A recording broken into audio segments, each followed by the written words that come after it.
Hello, everyone, and welcome to today's stream. I hope you're all doing well. I cannot speak yet again. So, yeah. So as I announced in the notification, I'm going to be changing it up today. I was going to maybe try to finish Esoteric Ebb, but I don't know that. Speaking all the dialogue in that game does kind of make my voice kind of hear it. It's not good for my voice, so I don't want to overdo it. So I think I'm going to switch it up to Aether and Iron and let Gia do all the talking. I'm glad that game's voice acted, and I think we'll have to finish Esoteric Ebb at some other point. I'm not entirely sure where I'll fit it in. It's also a little awkward because we have the final quest, but we also have these side quests, or at least the side quests that I can probably do, but I have to wait a bit. And we had the problem of we ran out of hit dice, so we couldn't do any more short rests. So I was trying to find ways of wasting time and all that, but I don't know. I don't. I wish the game had some sort of just easy way of just waiting. You don't have to take a rest or anything. Just wait a bunch of hours. But maybe it'll put that into a later patch or something. But yeah, so we're shelving Esoteric Ebb for a bit. I think for the next while it's going to be Aether and Iron and Airborne Empire, which is coming on Friday. That game I am definitely looking forward to playing. There's also the fact, I think another reason I'm switching is no one was really watching Esoteric Ebb. I've noticed that as much as the game is excellent, unfortunately it's not the kind of game I think is good for streaming. It's the kind of game that I think people should experience on their own, have their own playthrough. But I can also kind of tell no one is really no one was watching my stream, Esoteric Ebb streams. So I think Aether and Iron might do a bit better, but we'll see here. Anyway, it's time to go back to New York, or this alternate version of New York. I got my 1930s hat on today, and let's go. And yeah, last time we left off, we're in Dreamland. We're in the second island, or second barony. And the plan was to basically do a heist on the Baroness's, treasure stash or gold stash. Use that money to pay off another guy who used to be Baron and who got shoved off because he has a part we need to build Nellie's device to try to, solve the storm thing. So, yeah. Let's go here. I actually can't remember where exactly we left off. We did a bunch. Yeah, we finished our patrols. We went to Downtown Exchange, did our patrols. Got to experience a little bit more about what life is down there, and there's some more insight about how the Baron brings up gifted children from basically the bottom of the barrel and turns them into doe, which are the bodyguards and basically hands of the Baron, which is it was quite interesting. But at this point, yeah, we finished all that. We're going to head back to the hole. And, well, actually, now that I think about it, this seems a bit too easy. There's a bit of... We still have to get from here back to the ferry port. I have a suspicion we might get confronted here. So let's see. Let me just also check what we got here. So we got all three of our characters here. Also, we got a lot more insight about Sophie's motivations, because she was one of those people, one of those kids who was down in the dumps and was basically raised. by the Baroness. And yeah, we're going to introduce Sophie to Apollo. Well, that's going to be interesting. That's going to be an interesting interaction, I bet. All right. Let's head to the ferry port. I suspect there's going to be a surprise encounter, though. So let's see. Oh, yeah. As I round the corner, a murky haze hangs in the air. Up ahead, there's a disabled vehicle hovering above the tarmac. A befuddled man in a soot-stained suit looks up from his perch over the open hood and flags me down. Okay, broken down vehicle. Could be a trap.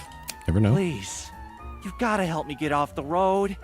If Mom's thugs find me blocking a public street, they'll impound the car.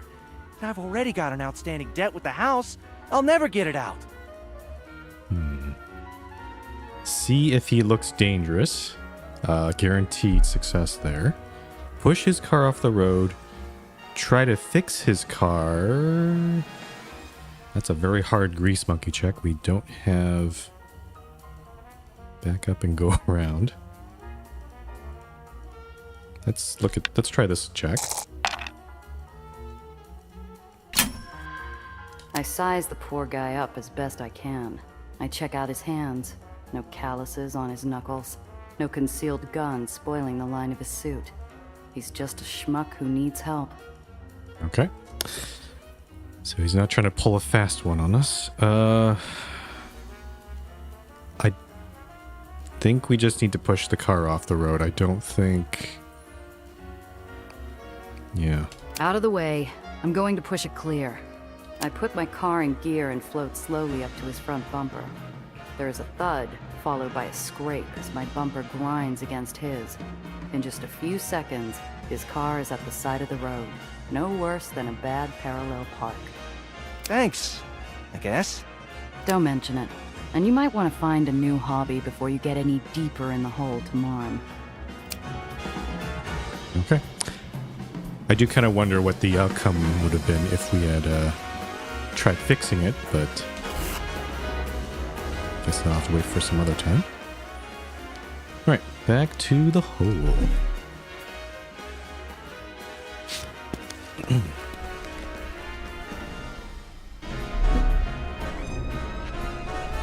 Okay, I should probably do some repairs. And Gia's car did get mashed up a little bit. Yeah.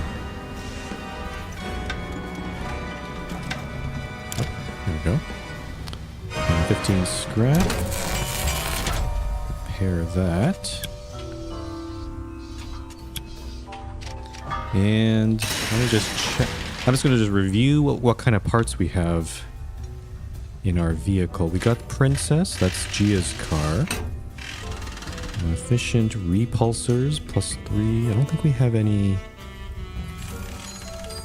other. We have stock repulsors. Actually, I should probably scrap some things. Now I think about it. Let's see.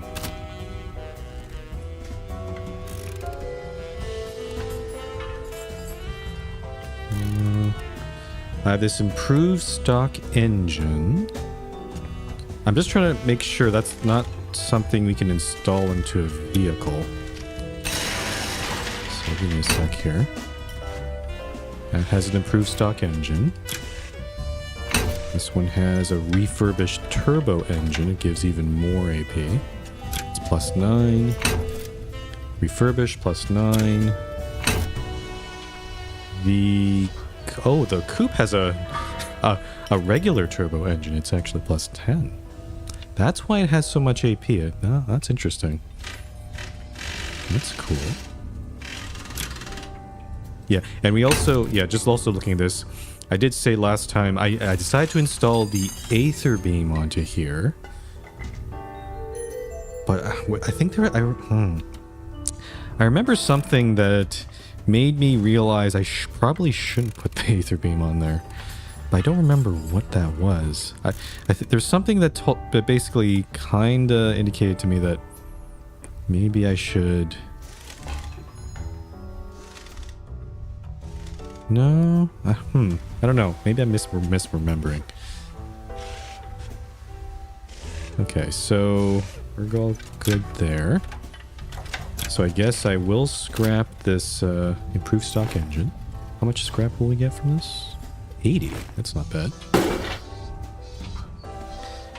And then checking these other vehicles. Yeah, there's nothing else to scrap here. I just want to check the flatbed as well. We got these 3 things. Efficient repulsors. I'm kind of wondering if I should move this turbo engine to one of the other vehicles. Because these things, let's see, the Aether beam takes 6 AP to fire. The machine gun takes 4. This thing has 16 AP. The one thing I have noticed is the flatbed tends to run out of AP. It could use a little bit more. So I'm gonna maybe try popping it out. Oh, actually, G is in the coupe. No, not Sophie. So this has 13. Why did we need 13? I'm trying to remember. Yeah, maybe. So the flatbed can maneuver around, do some weaken, do some repairs, maybe do some shunting. At least I hope that's a good use of that. And yeah, no, Sophie's in Princess, which I think fits for her because she is a princess in a way. And she's got, yeah, pretty good AP there. So she's able to fire. And the scout rifle is here. We'll try this setup, but if this beam thing doesn't work, then I'm going to switch the scout rifle with the beam and then put a shotgun here instead. So she'll be basically Sophie will become a dual shotgun wielding vehicle. All right, let's get out of here. I'm gonna save 223 saves. It's kind of like esoteric a bit. Don't think they're, yeah, let's go straight to the hideout. Ah, Gia. I see you brought a guest, though not one unwelcome. It's nice to see you outside of the negotiating table, Sophia. All right. Got another level up. Sam, darling. You look well, though busy as always, I see. And hello, Apollo, dear. You look good. In a way that would be every publicist's nightmare if it ever landed on the front page. And who's going to be the one to take the snapshot, darling? You? I kind of expected these two probably had some history. Their smiles start as cool and polite as passing acquaintances, but they quickly crack into grins as they share a peal of laughter like age-old friends on a night out. Oh, glad to have you, Soph. Gia, how are we looking? Let's be cautious. Got a good look at the place. Security could give Fort Knox a run for its money.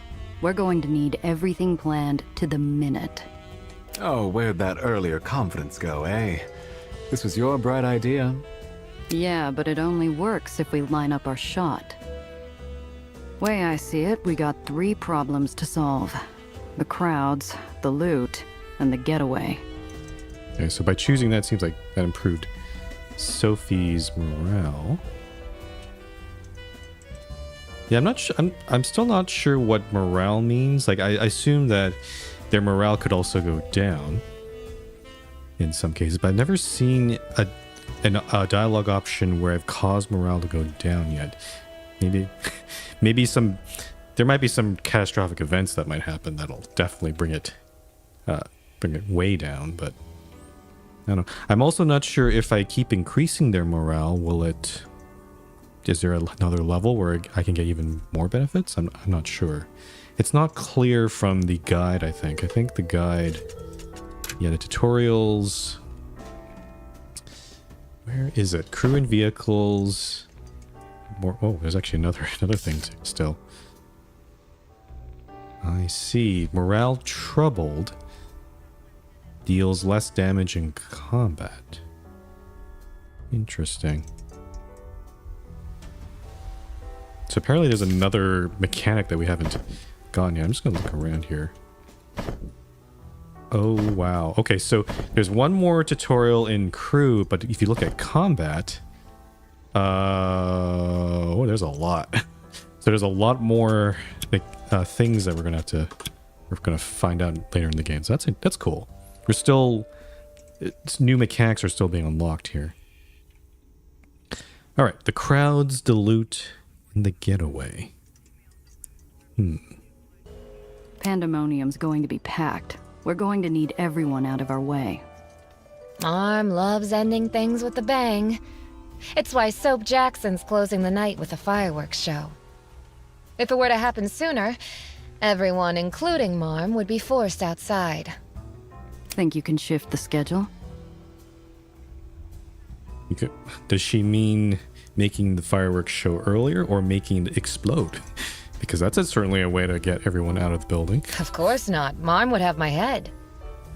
But if someone very clever were to sneak into one of Soap's parties, they may be able to convince Soap to help coordinate a surprise.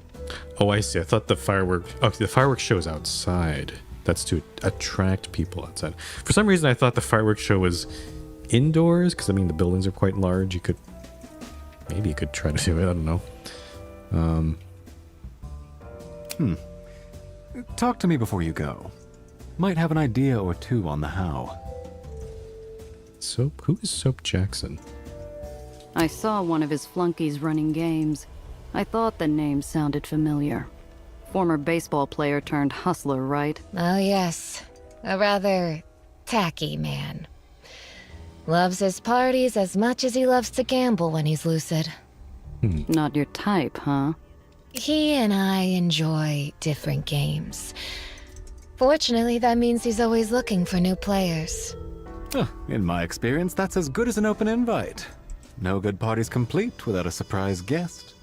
He's working for Marm. Why are you sure he'd help us? Soap's a free spirit. You hire the man because he knows how to throw a party, not for loyalty.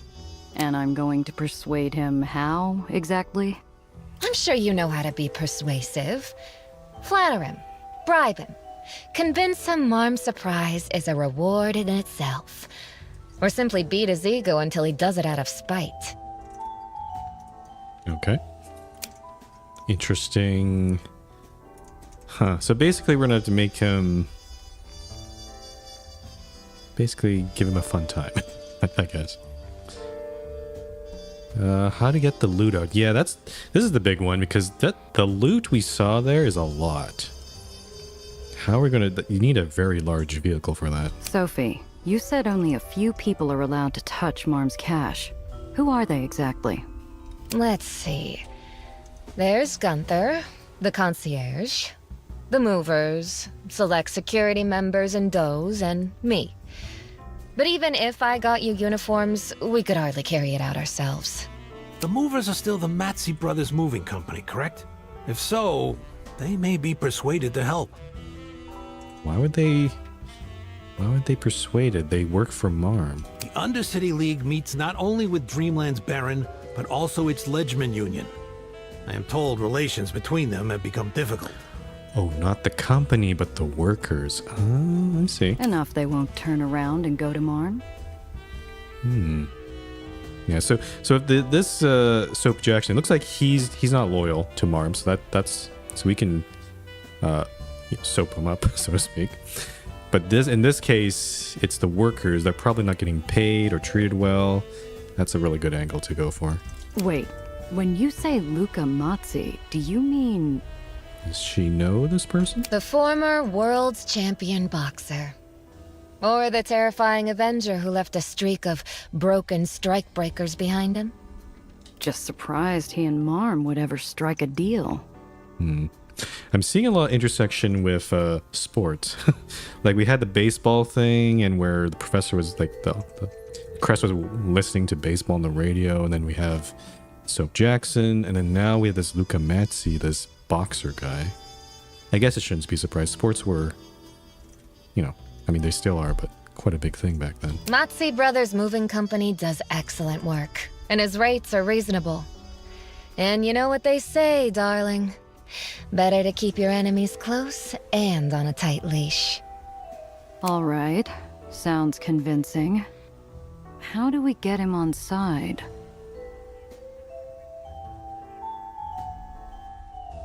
Okay, so I thought that we were going to actually interact with the workers of the moving company itself, but it sounds like we're talking to Luca Matsi, the owner of the company instead. Well, Luca sees the world in black and whites. He shows you who he is and expects you to do the same. okay. If you are yourself, Gia, I'm sure he will listen. He respects a good heart. Oh, I see. Okay, I see. The game is giving us hints of how to deal. So if Soap Jackson, butter him up. But with Luca, be honest. Be yourself. Be genuine. Okay. Our biggest hurdle's the escape. Even if we get the loot out, Marm's got an army. Yes, yes, we're outgunned in a fight. If only we had more killers around. Eh, Sam? You can't win a war on bullets alone. Then we simply give them a problem even Marm herself couldn't ignore. Another fire. It doesn't take much to read between the lines, but the proposal still sparks a jolt through the room. It's a lovely building, and I'll miss my table. The Pandemonium's always been a symbol of Marm's power. As confident as she is, nothing would alarm her more than to watch her casino go up again. So not only we're doing a heist, we're doing a little bit of arson. Okay. Oh, well, that settles it. We'll empty the castle, rob the treasury, and burn the rest to the ground. Like bandits. After we've emptied it of civilians. Oh. The way Sam said that, this sounds like this seems like foreshadowing to me. There might be a case where we have to make a decision whether to leave the civilians in the casino or let them out. But in the process might be letting, some of Marm's cronies out, or Marm herself. I know Dreamlands kept quiet on the details, but you does ever figure out how the culprit pulled it off? I did, and we did ask Sophie this question already when we were playing that game. Officially, all evidence was lost in the fire. Unofficially, someone smuggled an accelerant right under our nose. Filled the place with it. Oh. You really have no idea who did it. Trust me, Giovanna. Whoever you're thinking of, you can bet we got to them first. Not a single one talked. All took their secrets to old New York. That is a little suspicious. You usually would be able to get at least someone to talk. Huh. It's not the underground, so must be perhaps another island. Probably not White Street, because White Street's has its own. It's dealing with their own issues. They're not usually known for subversive things like this. This is an odd situation. If Marm's busy with the fire, who's left to worry about? Probably the other does, I'd imagine. It'll be Marm's birthday, so all lieutenants will be expected to attend. You've met Lizzie, of course. Alice seems vapid, but don't let her fool you. And Pearl solves everything with an iron fist. I expect we'll have to deal with at least one of them. More if we're unlucky. Okay, but if Marm's that worried, I doubt she's made it easy to burn a second time. Oh, there's no doubt Marm's put safety measures even I have no idea of. Which is why we'll want to talk to her pet architect. Anton Klossner designed both Pandemoniums. He once showed me the blueprints, and they're easily his masterpiece. If anyone knows of a weakness, it's him. So we're gonna bully the architect. Fuck. Okay.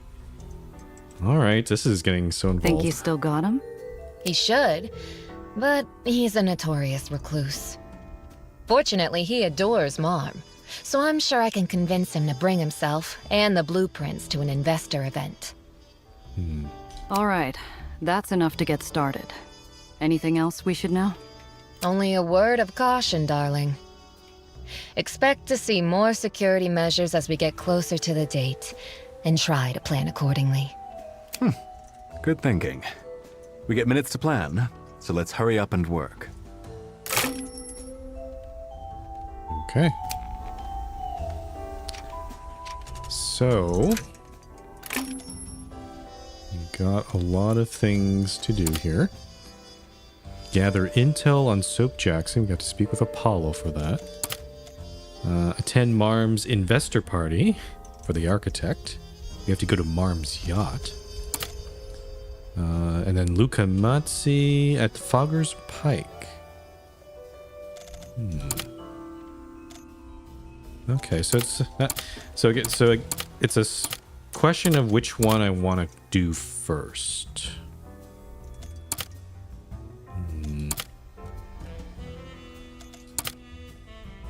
I want to talk to Soap Jackson first, I think. Yeah, let's do this one. I'll talk to some other people here first. Yes, darling?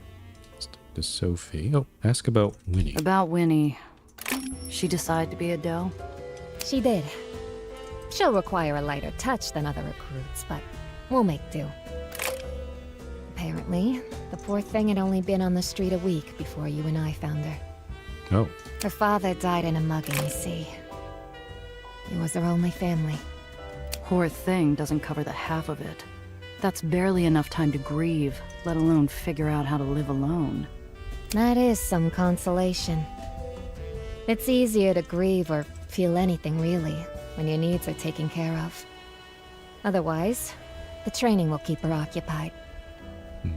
You used to be like Winnie and Jenna, right? So how'd you end up with the does? Through the usual means, really.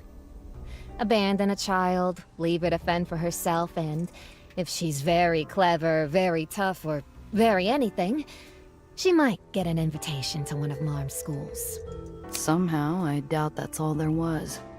You weren't just interested in those two because you liked them. They had something special. She slowly smiles, as pleased as a magician pulling back their curtain on some years-old trick. There are a lot of young couriers in the city. If you wear the right outfit and say the right things, anyone could be persuaded to give you what you ask for. Knowing you, that must have worked out pretty nicely. Beautifully. I got a new coat, a bolt of silk, and a doe's button before they tracked me down. Fortunately, the doe was in need of a recruit, and I was in need of new opportunities. Interesting. So she basically dressed up as a doe. She cosplayed as them, and then the doe tracked them down like, hey, do you want to be a real one? That's actually kind of funny. See you soon, darling. Okay. I would like to level up here. Let me save again here before we do anything. Also, I think I figured out what the... I guess when we do a battle, I'll see if it's apparent, but I think I figured out some of the performance and lag issues I found in this game. I did set anti-aliasing. Actually, I can show you in the graphics here. Yeah, I set this to like X8, and I think that's a bit too much for a game like this.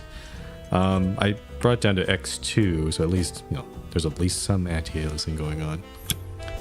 But, yeah, I think that's helping with a lot of the performance issues I was seeing. Okay, so, I think I want to invest a little bit more in some of these skills here. Smooth talking is probably going to help us a lot. So I'm actually going to invest a little bit here with Sophie. I think we've also been kind of neglecting our brass points like Daredevil, Enforcer, and Grease Monkey. I'll give +1 to Enforcer. Oh, I don't, because I don't have this yet. Damn it. +1 ram action protect. So this thing's not that useful though. I don't really want to ram things all over the place. But for the point, or at least the point, getting the point later, I think I will unlock this. And then for Gia, what do we got here? Another point in Grease Monkey might be okay, though I think that probably makes more sense for Cress. We can do Dodger, or I can look at more... I could... Actually, you know what? Let's fill this... Let's balance this out for Gia here and give her... Well, actually, no, I don't have... Oh, I still have these +1s here. Yeah, you know what? I'll do Enforcer. Yeah, I'll do Enforcer. Yeah, next time I'll probably do Daredevil as well. And just give her +1 all across the board there. Alright, let's talk to Apollo. Say, Apollo, why do they call him Soap anyway? I gather it's on account of his squeaky clean gambling record. Never lost a single bet, if you believe the stories. But I prefer to think of it this way. He's as slippery as they come. So, remind me then, why is it we think he'll help us take down Marm? He might not. But he's a socialite, and we're highly susceptible to flattery and bribery. I'm sure you can convince him. That's all you got for me? Sorry, darling, can't do much else from here. But you've got a handle on things, right? I think we can do it. If I didn't, you and I wouldn't even be talking right now. That's what I like to hear. Good luck. They say Soap's parties are as wild as they come. I'd like to see it myself sometime. Yeah, can't wait. Talk to you later. Okay. Gain entry to Soap's never-ending party. Oh. Go to Soap's mansion. Find a way to get inside the mansion. Okay. So I'm also keeping it an eye on our heat. It's at +2, which is still in the range of, you know, we're still kind of hidey-ho and all that. So I think, again, I'm trying to base the order of missions based on trying to do the low heat, the things that require a lot of smooth talking first, and then as our heat increases, there might be a safe house we might get later on, but as our heat increases, maybe do more some of the more action oriented missions later. But in this case, actually, a lot of these are a lot of talking. So I'm not entirely sure if... Actually, it's not really clear. I think any of these could be good ones to start with. So we'll stick with this one, where the sun never rises. Can I try doing missions... Hold on. Is it possible to do missions in parallel? So travel to Yarms. Okay, so all of these are different locations. So we could, yeah, we'll just go to these locations in some order then.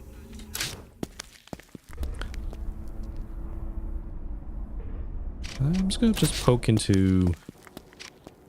Nellie's not here. Maybe she's at the root cellar with Gardner. Oh. Oh, what's this?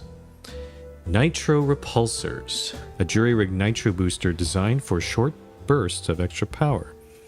Enables the boost ability. Reducing the cost of movement for 2 turns. It's only +3 AP though, if I recall correctly. I think it gives you the boost ability, but at the sacrifice of giving you more AP overall. So I'm just gonna check something here. No, actually it's about equivalent to our efficient repulsors, so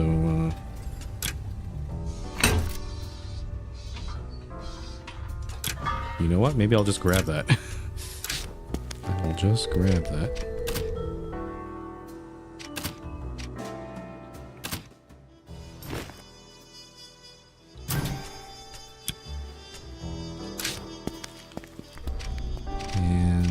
Let's see.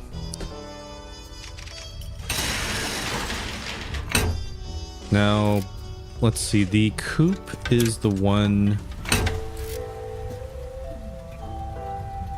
that has the jumping repulsors.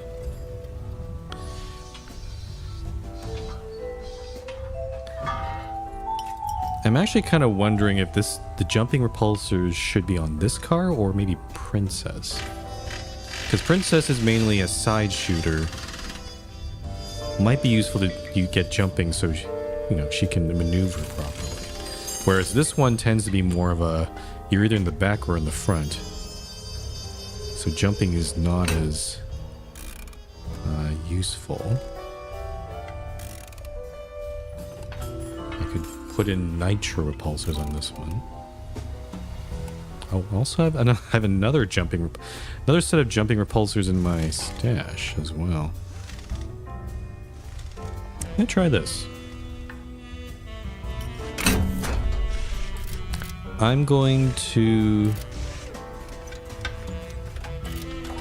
put the nitro repulsors on this one. And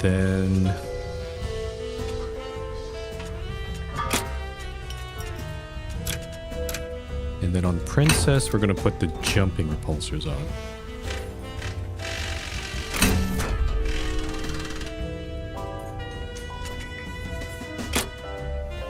Oh, I can't because of weight. Ah, shoot. The jumping repulsors are +1. Why does this not work? Hold on.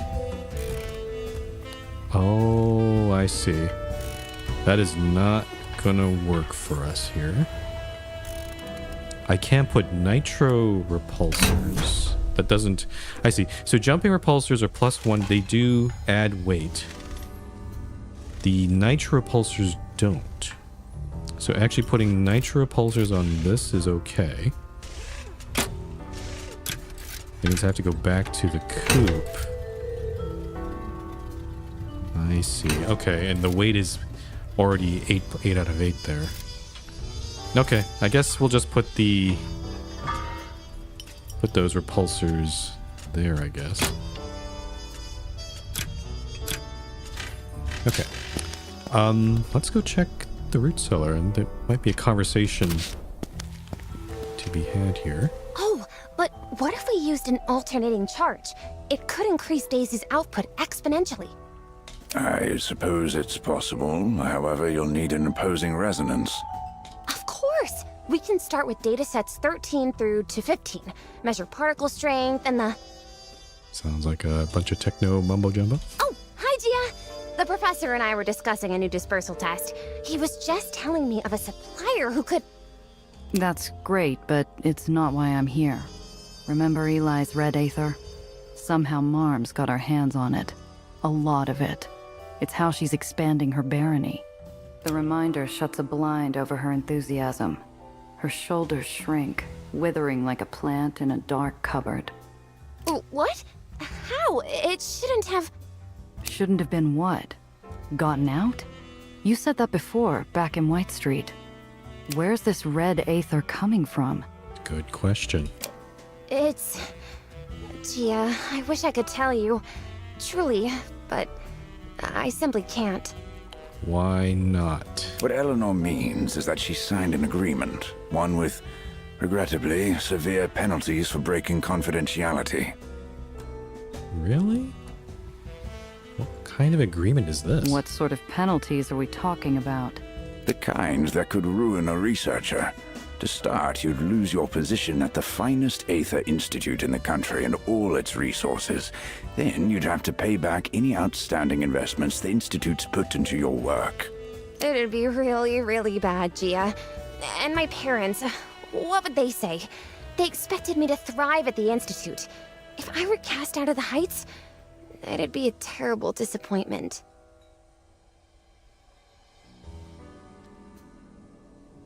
Yeah, I've mixed feelings about this. Like, if...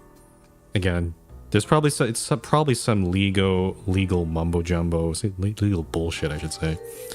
But at the same time, she restarted her life in the lowers at this point. Like, I guess she still has the expectation that she'll go back up there, but I feel like it might be kind of late for that. At the same time, though, she is getting resources with the professor from the uppers, from the heights, that would be useful to solve this rift problem and help us, in general. So, I don't know. I'm not sure about this. Olympus Park has that much pull? Quite. The Heights doesn't have barons, but it does have a number of influential benefactors, some of which sit on the board. I promise you, drawing their ire is not an enjoyable experience. Let's ask what the professor knows about Red Aether. This doesn't sound like the first time you're hearing about Red Aether. Oh, Alistair is one of the experts who helped. I mean, He helped this person, maybe, who spread Red Aether around? It's all right, Eleanor. You're quite correct, Miss Randazzo. I'm familiar with Red Aether and its applications, for better and worse. Which is why I find it troubling to hear it spread further than a tiny corner of Eleanor's lab. Look, kid, I get it. But you've seen it yourself. That stuff is out there, and we need to know where it's coming from. Next time could be a hell of a lot worse than a cannon. I know, but Professor, isn't there something we can do? Surely an exception can be made. Gardner smooths his hand over the table, regarding Nellie's plea like a puzzle short a corner piece. He finds the solution with a soft rap of his knuckles. Some sort of legal workaround? Little loophole, maybe? Well, only one of us has clearance and tenure. If, hypothetically, I were to consult while you were away at the bar, you could hardly be held accountable. Oh, and order what you like. It's a business expense. Or he's going to take the fall for us. Interesting. Thank you so much, Professor Gardner. Oh, but what should I get? I usually drink soda or water, you see. Maybe something that takes a while to make. Do they have mocktails in this universe? I'm confident you'll find something. Nellie flits off to the bar to learn spirits, leaving me with her mentor. Despite the clinking of glasses behind the bar and the stains on warped wood, the man looks at me like I'm a student in his office. How much do you know about Red Aether, Miss Randazzo? I'll give him a detailed answer. I think this is an unlock. I think maybe we did a Brainiac check or something where I don't remember. Where we actually learned a lot about Red Aether. Let's try this one. Tightly focused Aether, right? You increase the resonance until its energy potential increases enough to turn it red. Makes it powerful but unstable. Or it might have been in a previous conversation with Nellie. Yeah, I remember this part. Yeah, Nellie told us this. You're absolutely correct. We'll skip the basics then. Okay. Have you ever met researchers with cabin fever? They get up to the most novel experiments, flight, light, even music, thanks to our Aether resonance team. It's how we ended up with a new kind of Aether, and a crater in the birch room. The Heights made Red Aether? You have to understand, Miss Randazzo. Olympus Park creates new wonders every day, but not everything should ever be released. We couldn't even trust ourselves with Red Aether, so we locked it away. Okay. Then why is it in the lowers? I have my suspicions. Olympus Park is not as untouchable as our namesake, and there is no shortage of bad actors who tear through the walls to get their hands on even a drop of our tech. I still remain suspicious of this Gardner fellow. Because he might be putting up this front, but he could be the one who gave Red Aether away to these various parties. You don't really know that much about him. Such as hiring a villain to break into the Heights, destroy our lab, and attempt to kidnap one of our prized scientists. The professor's palm rests on the top of his cane, as solemn and heavy as a hand on a headstone.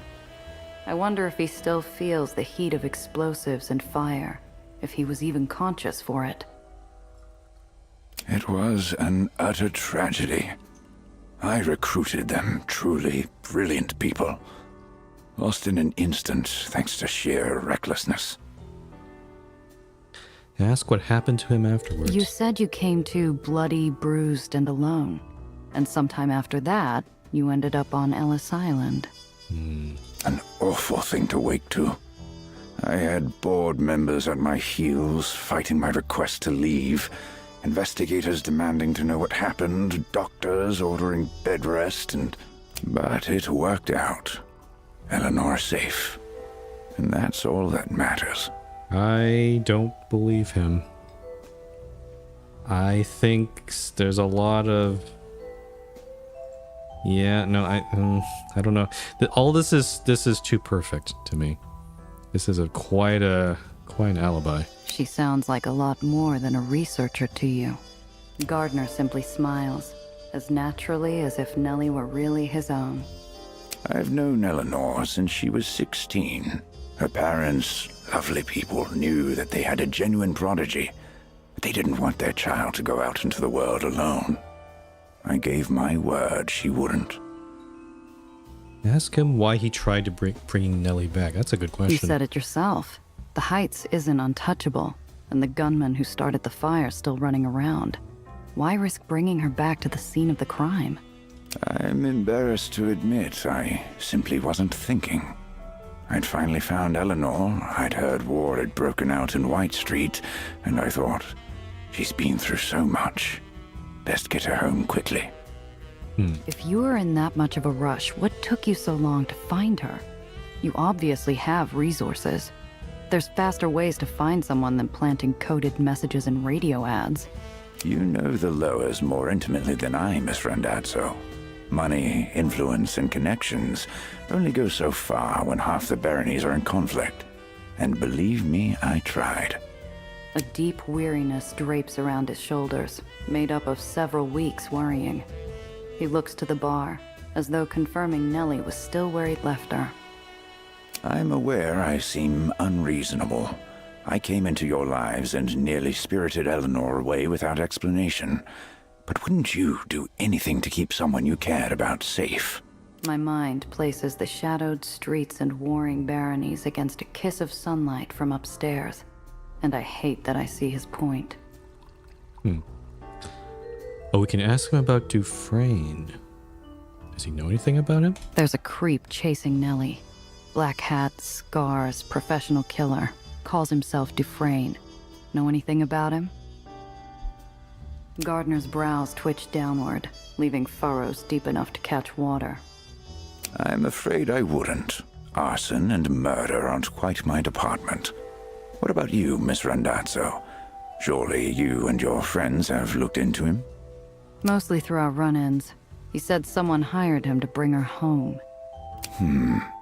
Eleanor still has family and associates in the uppers. Perhaps not everyone was pleased when she left her old life for the Heights. Enough to keep Dufresne on the hunt? Someone like him isn't cheap. If Nellie knew anyone else with that kind of money, she wouldn't have worried about cash flow. Then perhaps we're looking at it from the wrong angle. Eleanor has a mind that's seen once in a generation. If, say, someone is willing to kill for a wallet, what would they do for a scientist capable of fixing the well? My skin wants to crawl off my seat. Dufresne had torn apart my car to get Nellie's journal. If Nellie's gray matter was that valuable, his faceless employer might never give up the chase. So yeah, still lots of questions about Dufresne. I don't know. I don't really have a good hint of who hired him. Could be this guy. Could be the professor. It would be quite a twist, but I can kind of see a possibility there. At the bar, Thomas puts away a load of glasses, each clinking away to its rightful place. I stare, feeling like I'm a few glasses short a full set of answers. Sounds like the brainiacs in the Heights don't know what's going on either. Unfortunately. I'm truly sorry I can't tell you more, but maybe we can still find some answers. I'll inform them of the Red Aether leak. See what they can find. Okay. I bite back a cynical remark about whether the Heights will share when Nellie trots back with an amber-filled glass. So, how was it? Did you need a little longer? Got the gist of it, thanks. Wait, is that bourbon? Nope, she's actually drinking. Oh, yes! I've never tried it, but the gentleman at the bar ordered 2 on the rocks already, so it must be good. Oh, my dear, that's a rather strong drink. Are you certain that's where you'd like to start? Oh, well, I'm certain I can manage, and it would be a shame to waste it. I think we're just gonna let her. She's made her decision. We're gonna let her experience this on her own, and we'll see. I'm not expecting it to go well. Only one way to find out. Apparently, watching someone knock glasses back hadn't prepared Nellie for how to drink it. She takes a big gulp, and it promptly comes back up with a sputter. Easy, kid. You're supposed to take it in sips. But in the movies, they always... Often exaggerate and lie for dramatic effect, I'm afraid. Now then, let's get this cleaned up. Thomas will get you a towel. Just remember to give him a good tip. Yes. Also, Nellie, darling, might I recommend something sweeter? There's a lovely apricot drink. I like how the other. Oh, that's nice. The other crew are chiming in here, and it looks like Sophie knows a bit about cocktails. That's fun. Oh, we can also talk to Sophie here. I ankle over to the bar, squeezing between a chair and the dough to order a well-deserved drink. The routine lowers my guard, leaving me vulnerable to the unknown passenger in my pocket. What the? What? Instead of a wallet, my fingers close around a kitschy elephant doll. If the doll wearing Dreamland's colors wasn't enough of a smoking gun, Sophie's laugh is. How did she pickpocket us? Soph, what the hell is this? It's Topsy, one of Dreamland's most darling mascots. We even have a building in her likeness. Yeah, well, bully for Topsy. What's she doing in my pocket? Don't look so suspicious. I was only having a little fun, and I needed an excuse to practice my sleight of hand. So what? You thought you'd slip a doll into my pocket? I would have thought you'd try making off with my wallet. We're not all common cut purses. I could pick the pocket of everyone here, and they'd go to bed without realizing it. But that's so... banal. Leaving something they're unfamiliar with, however, requires finesse. I don't know about that. Pickpocketing and reverse pickpocketing are pretty similar if you ask me. Oh? Why don't you give it a try then? We can make a game of it. Put Topsy into Tiana's handbag without her noticing. Oh, I have a feeling this might require a check here. Ask what I What win. are we playing for? More secrets? Oh, I like that. Tempting, but no. I'd hate to make things feel stale. So why not a drink? You can pick whichever you like. All right. And if I lose? I'll try to pick something within your budget. This is for fun.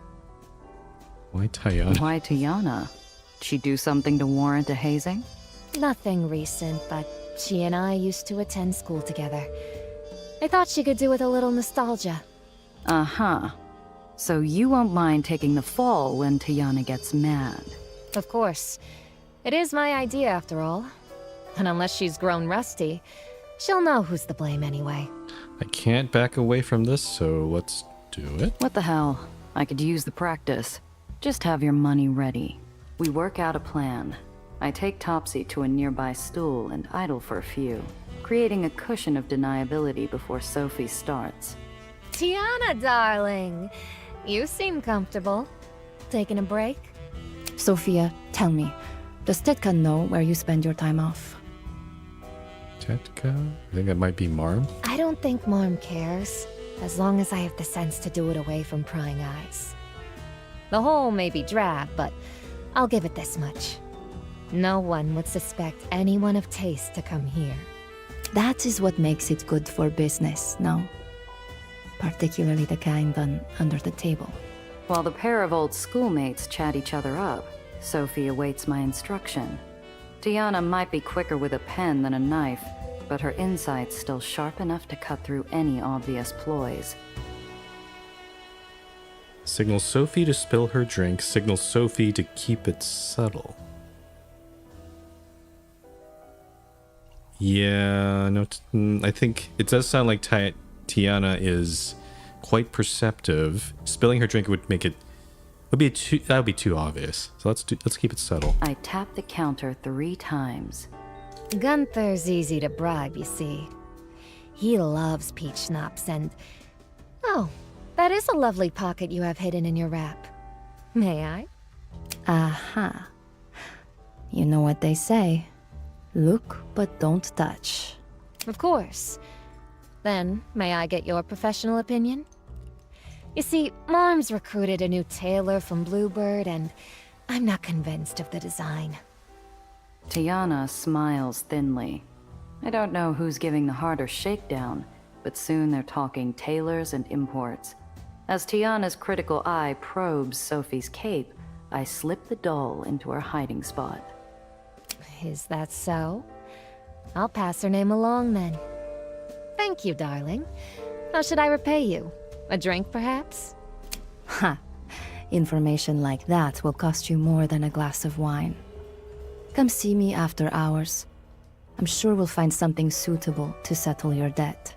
Tiana reaches for her bag. I feel like I'm watching a thriller. Anticipation building to a silent orchestra as I hear the bag click open and Tiana gasp. Sophia. Giovanna.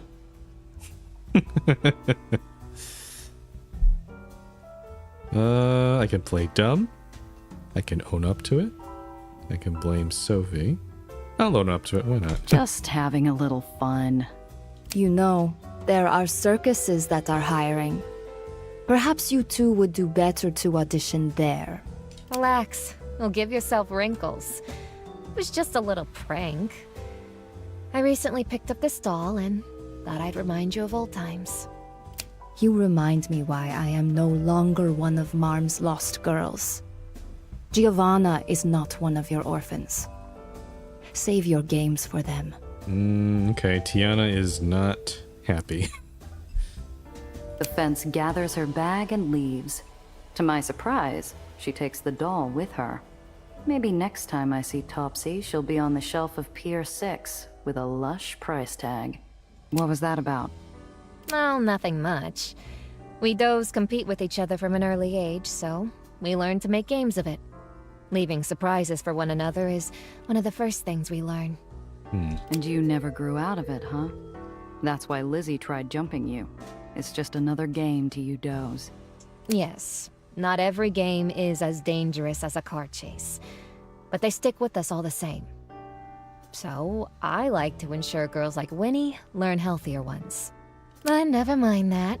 You won the bet, and I owe you a drink. What would you like? We settle up. I might have felt a little bad ordering a glass that'd rival the glass cages, if she didn't order something more expensive for herself. Okay. That's an interesting... Well, Tana said she just left, but she's still technically here. I'm just kind of wondering if I should just go through each of these people again, just to see if there's any new conversation.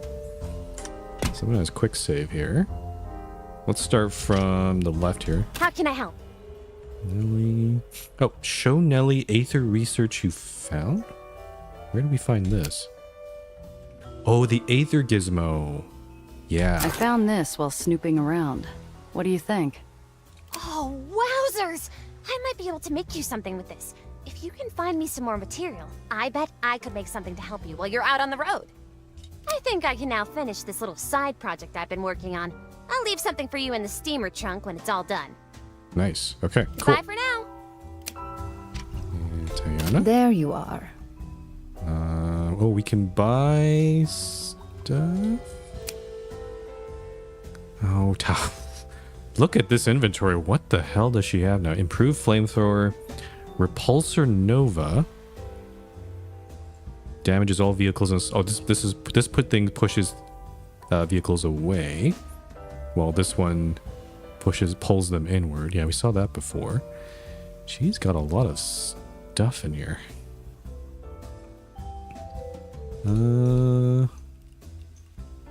We have an extra efficient repulsors item. We can sell that for 15, but I'm actually thinking of scrapping that instead. perhaps, or maybe put it into my stash. Yeah, we don't have that much money right now, so I'm gonna save up. Have a look. Can I also found some sell- things that are more. And pray tell, what diamonds in the rough have you found, Mishichu? Yeah, I'm gonna keep the antique antique compass, and I don't know, the letter with the quartermaster feels like something we would want to keep as well. See you soon. All right, Cress. Back already, huh? Ask about what happened at Pandemonium. Look, Cress, about what happened at Pandemonium. If you're about to apologize, save it. I don't want to hear from you. Dreamland's never been kind to Aetherians. Only got worse after that damn fire. Amateur sleuths and tabloids alike have thrown around answers to the Pandemonium fire like it's a game of pitch penny. A vengeful Aetherian might have only been one of them, but it had still left a mark. Oh. So one of the okay, so it could be an Aetherian that caused the fire as well. Okay. See ya. We haven't met any of the Aetherians on this island yet, so I don't know if we'll get an opportunity later to do so. Miss. Oh. Ask more about Mr. Throg's past. You said you used to be married. Is she... No. LMA, she and the kids left the city many years ago. You still keep contact? I hear about them. LMA worked for the newspaper. Well, she's retired, but writes guest columns. Pen still as sharp as a set of pike teeth. Our eldest went into theater. On tour in Europe, last I heard. Youngest is a captain, upstate. Captain, huh? Must run in the family. I've barely finished speaking the words when the old sailor's eyes swell. A hint of pride stuck in a pool of melancholy. Aw. No captains here, Miss Randazzo. Mr. Throg'll do. Almost Marm's birthday. Ever take time off to enjoy the party? Few times. Back when he was still the Parade of Triumph. Parade of Triumph? Not sure I ever heard of it. Was this before Marm became Baron? Maybe that German guy? That'd be because the old girl swallowed it up. Used to be a celebration of Dreamland's accomplishments. Let me guess. Marm couldn't help but make it about herself? No.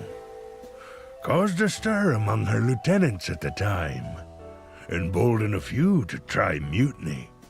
Oh. That solemn look could fill a history book. The coup failed, and the parade became a yearly celebration of her, cementing Marm's legacy into another cornerstone of the barony. There was a coup long time ago. Wonder if we can talk to Sophie about that at some point. Clear skies to you. She'd probably know about it. Giovanna? Oh, okay. So there is. Well, I don't have that topic, but we did unlock something about Tiana here. Tiana never talks much about her school days. That's no surprise. She was rather quick to leave once she learned everything she could. And before we even had a chance to take her out to celebrate graduation. She talks about Marm, though. Her tetka. From the sounds of it, Marm used to be pretty fond of her before their falling out. Must have made things tense on occasion. Are you asking if I was ever jealous of her? Were you? It's certainly possible. But as you've already seen, I have my share of green-eyed rivals to deal with. Between them and Tiana was always the lesser threat. I've seen Tiana shake down schmucks for giving her a bum deal. Lesser threat's the last way I'd describe her. It's because, Giovanna, she and I weren't playing the same game. Even back then, I never felt her interests were in competing to be Marm's heir. And I've never had an interest in her little fencing scheme. So generally they stayed out of each other's hair. I see. Okay. Take care. All right, and finally, Mr. How Gardner. can I help? Dr. Gardner. Ah. I'm interested in his opinion about the lures, too. That's an interesting one. Olympus Park. Nellie called you Professor. So what's your job up there exactly? I thought you couldn't even get into Olympus Park unless you were already one of the city's brightest. That title's more of an affectionate artifact these days. I still teach on occasion. Between supervising our younger members and the lab, but Olympus Park keeps me busy being their mouthpiece. To your point, while we recruit the city's brightest, many often come from less robust backgrounds. So we try to fill in the gaps and give them opportunities they might not have elsewhere. Uh-huh. How many of those include Lowers recruits? Admittedly, less than I would like. New York is a very big place. There are hundreds of baronies in the Lowers alone. They all require a unique touch. Too many brilliant minds slip through the cracks. But we do what we can. For example, 3 months ago, I recruited a lovely woman from Bell's Point. She demonstrated a radio doll and a snap-on umbrella cover. A doll and an umbrella cover? Don't usually see the likes of those on Heights posters. A shame, because they're no less intriguing. A talking doll that could be repurposed for long-distance communication. An umbrella cover that was prototyped despite being told it was undoable. If someone could do that with limited resources, think of what they could do in an ideal working environment. Interesting. So they're not. At least Mr. Gardner does. Dr. Gardner is not all hoity-toity like only the uppers are people who could be who deserve this sort of education. It's not like it's not elite, not terribly elitist. They're definitely looking for people who are resourceful from all backgrounds. Okay. You were on Ellis Island for a while. See much of the Lowers from there? I'm afraid not. I needed to remain close to the station in case Eleanor heard my message. So you never stepped away from your post once? Well, I did make one personal trip. I used to visit a hole-in-the-wall coffee shop back when I spent more time in the Lowers. It had a delightful roast. I wish now I'd talked the secret out of them. Why? What happened to it? The most recent Baron decided to pave a new road over it. Apparently, they got tired of driving around the neighborhood. Okay, apparently all this unlocked questions about his past, so let's do this. You used to spend time in the Lowers? Miss Randazzo, I hate to draw attention to my age, but there are still some of us who remember watching the first Uppers Island fly. I was born in the Lowers, and I worked here for some number of years. Oh, interesting. Okay, that makes a lot more sense. Hard to imagine it. We don't have much in the way of higher education, let alone what you'd find upstairs. Oh, I wasn't in academia back then. I was a clerk. My family helped manage affairs between Uppers and Lowers baronies. Banal, but necessary, until the Prosperity Crusades started. Prosperity Crusades. What is... I don't recall hearing about this before. What are those? Prosperity Crusades. The first time the Uppers and the Lowers barons ever warred against each other, fighting over islands like kids over toys. More than a few were left broken beyond repair. Heard about those days. It's what got Angel's Court sunk, right? A riot broke out. Didn't end until the barony crashed into the burrows. A dreadful time, but losing an island over a senseless squabble was among the worst of it. A truce was signed, but... well, I don't need to tell you the rest. In other words, the moment Angel's Court faded from memory, baronies went back to war. Take care out there. Interesting. Got some extra interesting lore from that. Okay, enough talking. Let's do some things. There's not really much else to do, so let's take the ferry back.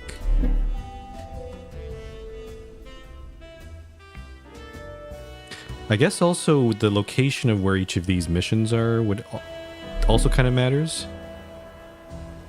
Because it might help reduce the chance that we will run into any encounters here. So this one down here, that's Marm's yacht. That's a big ass yacht. What the heck? Marm's yacht is down there. There's a safe house available here. That's good. Soap's that's his mansion? Holy shit, that's huge. Okay. And then up here is Fogger's Pike. Huh. Part of me kind of wants to do Fogger's Pike first because it's kind of, you know, in terms of just moving around, doing this one first and then second and then third might be a good idea. Marm's yacht. Or we could do Marm's yacht first. We could go in that order instead. Attend Marm's investor party. Oh, I see. Marm will be at her party here. The problem with this one is it requires us to steal the architect away. That sounds like quite a dangerous thing to do. I'll have to navigate the dangers of the dock district. Yeah. Okay. So actually, these two on the end here, they seem like they're a bit dangerous, whereas this one seems like we're just, you know, buttering up this guy. So let's go over here. Oh, well, that was quick. There's a commotion at the far end of the boulevard. A group of Marm's enforcers have begun running a velvet rope across the thoroughfare while directing traffic down the nearest side street. Normally, this wouldn't be an issue, but I've been drawing a lot of attention to myself lately, and there's a strong chance one of the goons might recognize me if I get too close. Duck down an alley. That's super easy. Play it cool. Step on it before they close the street. Oh, I have nitro repulsors equipped. I didn't know that would... Oh, that's the first time I've seen a vehicle item of something equipped on our vehicle to allow us to do this. Interesting. I'm just going to duck down an alley. 16. I crank the wheel hard to the right and glide down the nearest alley, hoping to put some distance between me and the local authorities. It's a narrow fit, but on the other end, there's daylight. I'm safe for now. Alright, let's make our way.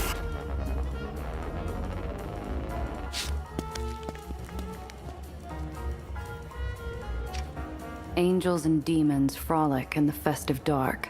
The debauchery of a bacchanal that hasn't stopped in days spills onto the mansion grounds like a tipped-over punch bowl. 5 will get you 10, the punch is spiked. Like a barbaric centerpiece topping off the Saturnalian soiree, Lizzie's roadster is parked at an off-kilter angle on the front steps. A fractured pillar stands testament to her reckless inebriation. Oh, is she drunk? Lizzie's drunk driving? Oh boy. Astride her souped-up ride, Lizzie is a paragon of belligerence. Drunk as a lord, shouting and singing, and aggressively denying access to the main doors. Doubt she'll be up for a friendly chat in such a state. Doubt I'd want to be on the other end of it. Okay, so... okay. Maybe I ought to socialize a bit first. Yeah, let's do that first. Okay, so we can't even get into the party because, yeah, I was noticing Lizzie's just standing there. Let's save here. And schmooze with all these people. Bizarre party goer. Hot. What? What the hell is this? Why? These people are walking barefoot on hot coals. This is what they do for fun? Okay, let's see here. Of all the odd stuff I've seen, the grass-skirted inebriate guarding a bed of glowing hot coals that lead like a sizzling red carpet into the mansion's side entrance, well, that might just take the cake. I don't know. I don't know what exactly they're doing there. So we got that there. What's over here? Menagerie. The rancid stench of fecal matter and bestial musk floats over from a nightmarish menagerie, where partygoers in animal masks caper like children amidst a scattershot maze of caged exotic beasts. Feral partygoers. Look at the. It's hard to see, but these two are like on their knees and they're in animal masks. This is very. This is literally carnal. This is a circus. What the hell? What is lawn art? Some loon on the lawn has a heifer tied down and is splashing it with paint, apparently seeing it not as cattle but canvas for some bizarre spurt of artistic inspiration. Animal abuse. I'm shaking my head. Okay. Who do we want to interact with first? Let's start with this. The artist flings her brush at the dejected-looking milk cow, twirling like a liquored-up lawn sprinkler. Her paint-spattered dress probably costs more than my car. Oh, finally, come here, quickly. It's done. At least, I think. I think it's done. Is it done? What do you say? Is it finished? Is it? Lady, I wouldn't even know where to start. Nonsense. Everyone has art in their soul. Please tell me what you think. Please? What do you see? The voice actor for this lady is... Yeah, there's definitely a little bit something off with this person. Her wild eyes are filled with beseeching and some unidentifiable inebriate buzz. She's nuts.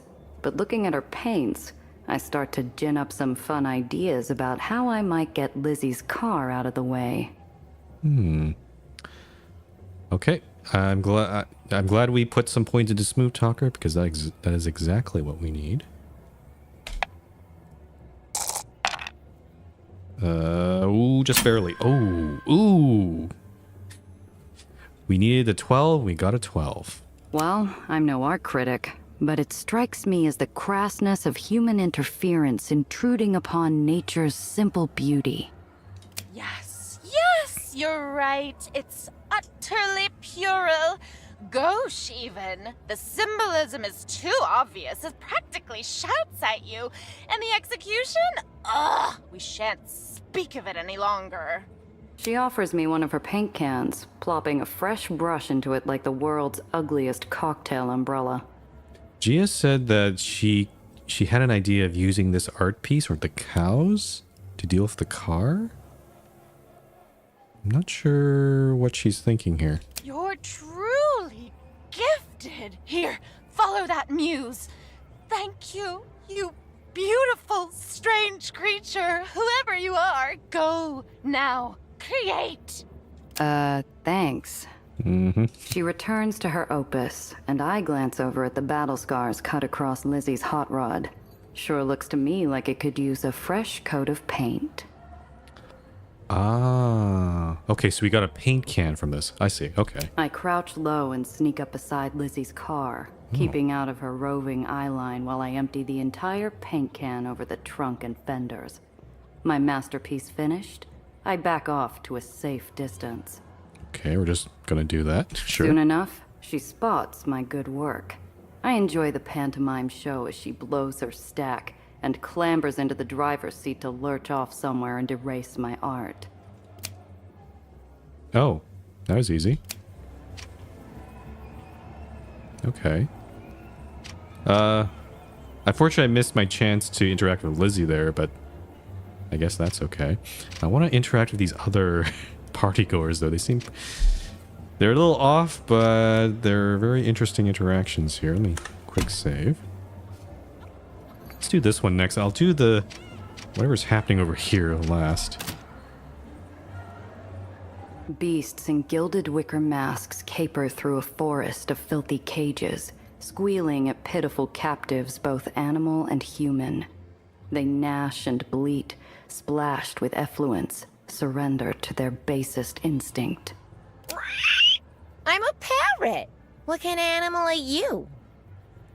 I'm a person? People go in cages. Animals only the menagerie. Oh boy.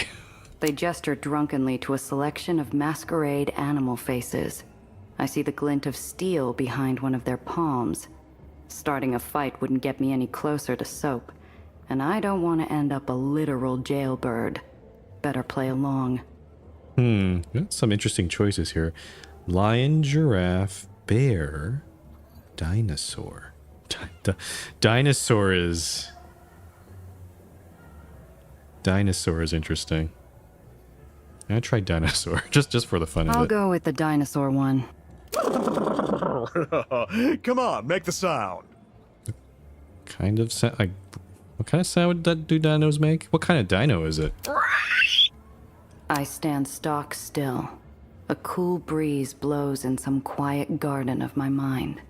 I'm there, detached, gazing down at my own body as I suck in breath and prepare to royally embarrass myself.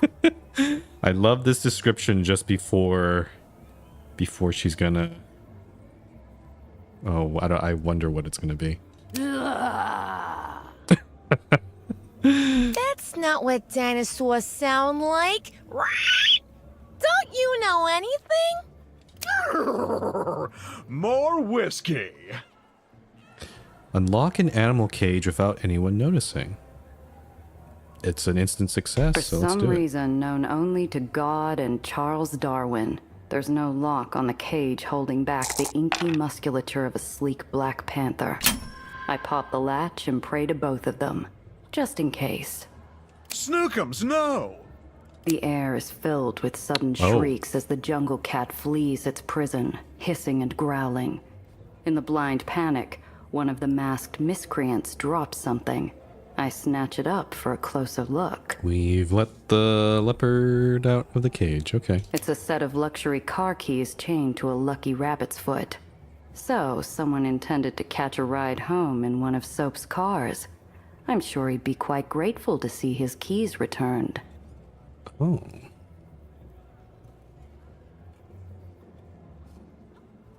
Oh, I see. So this one doesn't unlock Lizzie, but it gives us an item that we can give to Soap. Excellent. Okay, this will help smooth over the interaction. His car keys. Cool. Okay. And I'm really curious about this one because I'm like, Like a chieftain eager for sacrifice at the volcano's edge, the mad Montezuma atop his makeshift throne sneers down at the throng, daring anyone brave enough to traverse his infernal path. Step right up, step right up. Fancy some bubbling doll? Just gotta walk over and grab it.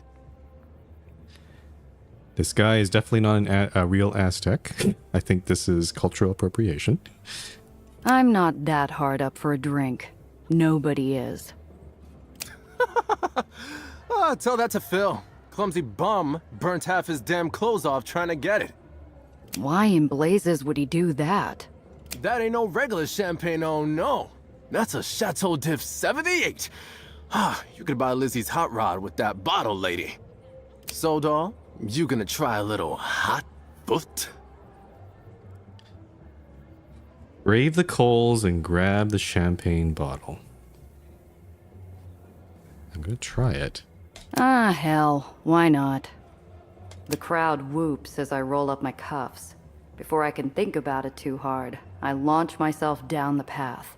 A fireworks show of sparks erupts with every footfall as I dance my way across. Oh, okay. So they're not doing it barefoot. They're doing it with shoes on. I guess that's a lot safer. Because usually you see, when people do the whole hot coal stuff, they'll do it without shoes on.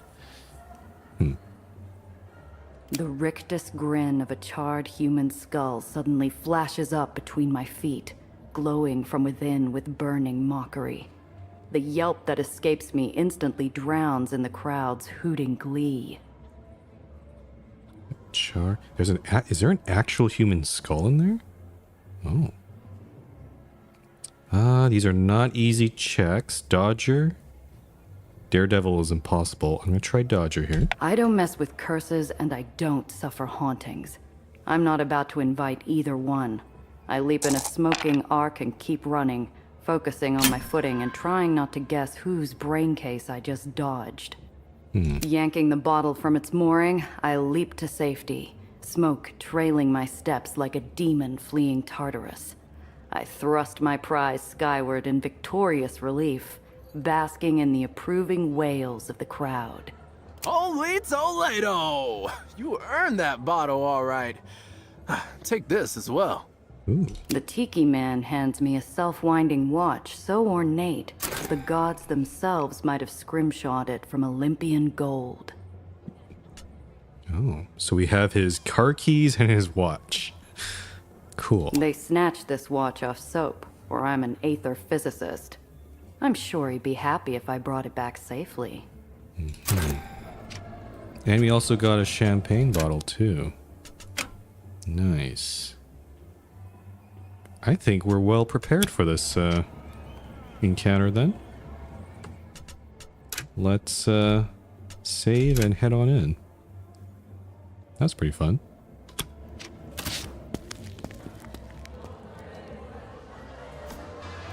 A thousand smells hang thickly in the humid crush of 100 unwashed bodies.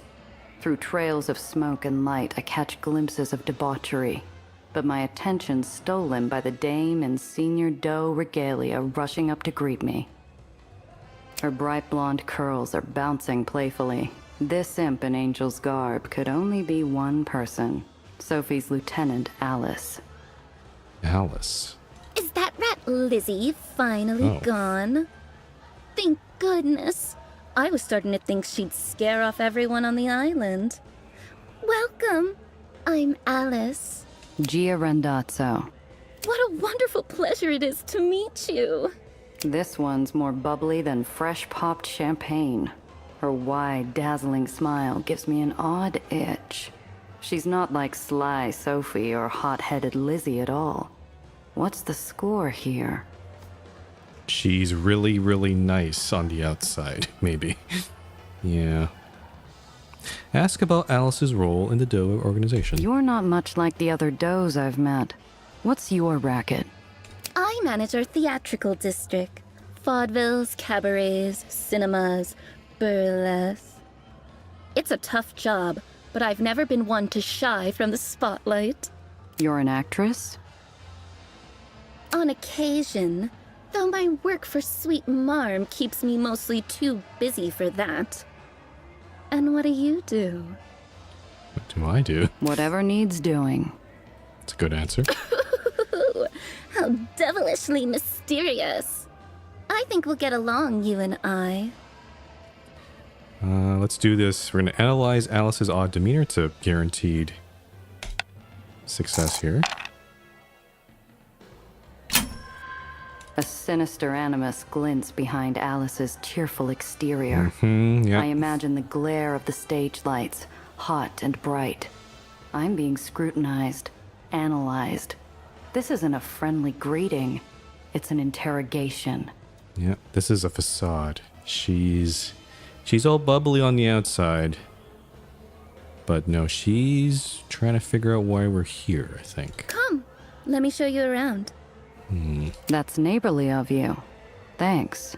Neighbors? Oh no, let's say we're friends. The very best of friends. It's a bit too forward, okay. We only just met. Yeah. Well, then let's get to know one another. Tell me a secret. Alice's milky sweet voice curdles slightly as she pours in a not-so-subtle note of challenge. Is this some kind of test? We can trade secrets just like what we did with Sophie. I don't think keeping secrets to ourselves probably is not going to go well. So yeah, let's do some trade. Secrets take two. I'll bite, but then you've got to give me one of yours. She claps her hands like an overjoyed schoolgirl, nodding her agreement and waiting anxiously. I feel like I'm dangling a steak over a tiger's pen. She liked that. Right. I'm afraid of the rain, I suppose. That's not a very high quality secret. What? How odd. Go on, explain. Not much to explain. Try growing up on ground level. Trash falls on your head more often than water down there. You learn to hate the sound of anything hitting your roof. Oh, how very fascinating. The way Alice said that, I don't think she's actually fascinated. All right, now you. What's your secret? It is a fascinating secret, but not quite fascinating enough. No, I need something more. Look, it was nice meeting you and all, but I have an appointment with Soap Jackson. Is that so? How strange.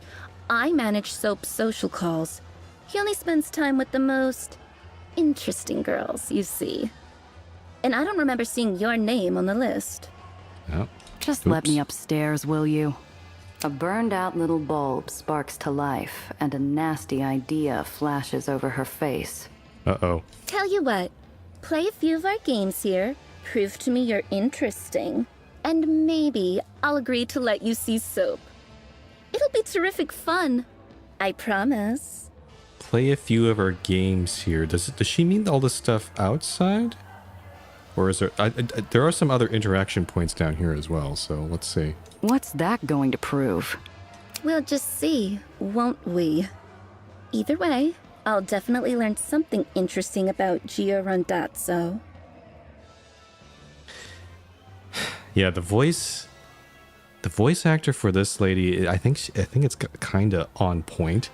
Like, again, very bubbly exterior, but there's something off about her. Yeah, just the way she says things, especially that line about, "Ooh, how very fascinating."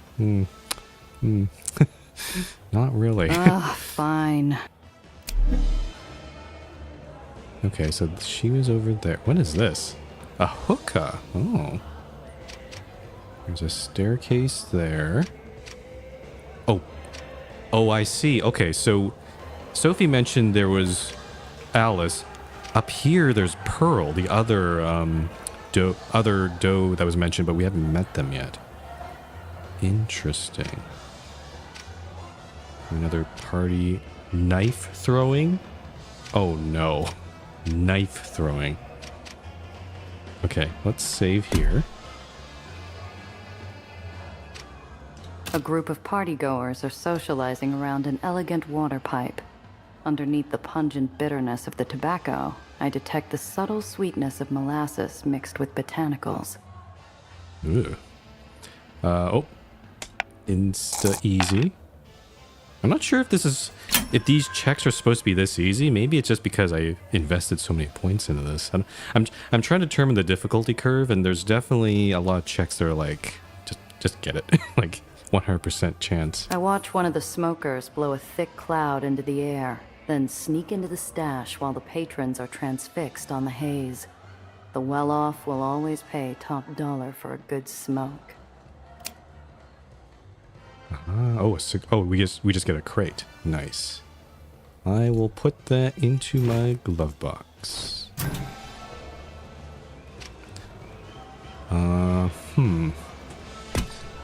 It's also interesting to see, like, we don't see Soap Jackson anywhere here. What's going on over here? Why are these two tied up? Very odd. Some crag-faced heavies lurk by the staircase, clearly sober and bored. I'd rather they didn't turn their attention my way. But there's no getting past them without Alice's say-so anyway. Okay, so we can't get through that way. Knife throwing?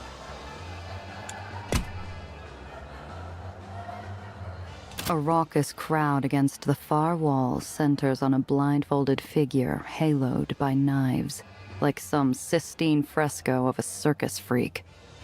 The blindfolded volunteer seems delighted by the danger, ignoring the bright crimson lines torn through their clothes, goading the crowd. The onlookers bay in response, hungry for more. All right, we have another player. Step right up, little lady. Me? No way. Oh, don't be a spoilsport. Come on. Big bets, high stakes. You could walk away a winner tonight. He grabs my wrist and slaps a knife into my palm. I can't think straight through the din of the spectators, who begin a rhythmic chant urging me to throw. Interesting. Okay, we can also place a bet, but let's look at the odds here. Ooh. So the Dodger roll is... Actually, these are all 12 plus. Oh, I see. It's one. Okay, so at least it's like one of each. I see. The easiest is strategist. I'm gonna place a bet. In for a penny, like they say. What kind of odds am I getting? Newcomers get 3 to 1, but you look pretty capable. Want to put some money down? Damn right I do. I lick my thumb and unfold him some crisp lettuce as the onlookers cheer. All eyes are on me now. Watch this. I hope I don't screw this up, but if I get it, I'd certainly like some more money. All right, let's do strategist. We're analyze a game for correct throwing technique. I toss the knife between my hands, judging its weight and balance. Squinting one eye, I pantomime some practice throws. Confident I've got the measure of my tool, Nice. I put my back into it and heave. The knife practically shaves the fuzz off the volunteer's ear, landing with a loud thunk in the wall beyond. The crowd bursts into applause, and hands jostle me back and forth in excitement. Close shave. Pay up. It was 3 to 1, so I paid $40, and I got 120 back. Nice. Okay, I've played my games. Let's save the game here. I wonder if I can interact with Pearl from here, though. Probably not, right? The doe stands ramrod straight, beautiful as an ice sculpture, but rimmed with disdain. She presides over the scene like a grim judge. Or maybe, if the bound men's faces are any sign, an executioner. Next to her, a hard-nosed child sulks with a browbeaten expression. With a painful jolt, I realize the child is Jenna, the girl I didn't pick at the exchange. Pearl must have snapped her up at some point. Oh no. Really? Oh no. We had a choice between Winnie and Jenna. Winnie was the more soft-spoken girl, and Jenna was more, rough and tumble. But it looks like Pearl has chosen Jenna as her girl to go through Marm's schools and become a doe herself. And it sounds like Pearl is she sounds very stern. She sounds a lot, yeah. Are you paying attention? If you're going to be a doe, you'll have to make some hard choices. Yes, Miss Pearl. Oh, Jenna doesn't seem to like this. Uh-oh. As I eavesdrop on Pearl and her newfound protege, someone jostles me, and I'm shoved to the front of the onlooking audience. Oh. Watch it. A volunteer for the jury? Good. Step forward. Oh, shoot. Okay, this is an actual Okay. What's going on here? There were some people tied up in front. Uh-oh. These deviants stand accused of serious crimes against Dreamland and her good Baron. Crimes for which the punishment is death. The captive men wriggle in fright. Both are flanked by a doe lieutenant, gripping wine bottles in each hand like headsmen's axes. Thirsty or not, The accused look like they'll be quenched into an early grave if the verdict doesn't swing their way. As our newest aspirant, Jenna will hear their pleas and pass judgment. You, newcomer, will offer testimony as an impartial third party.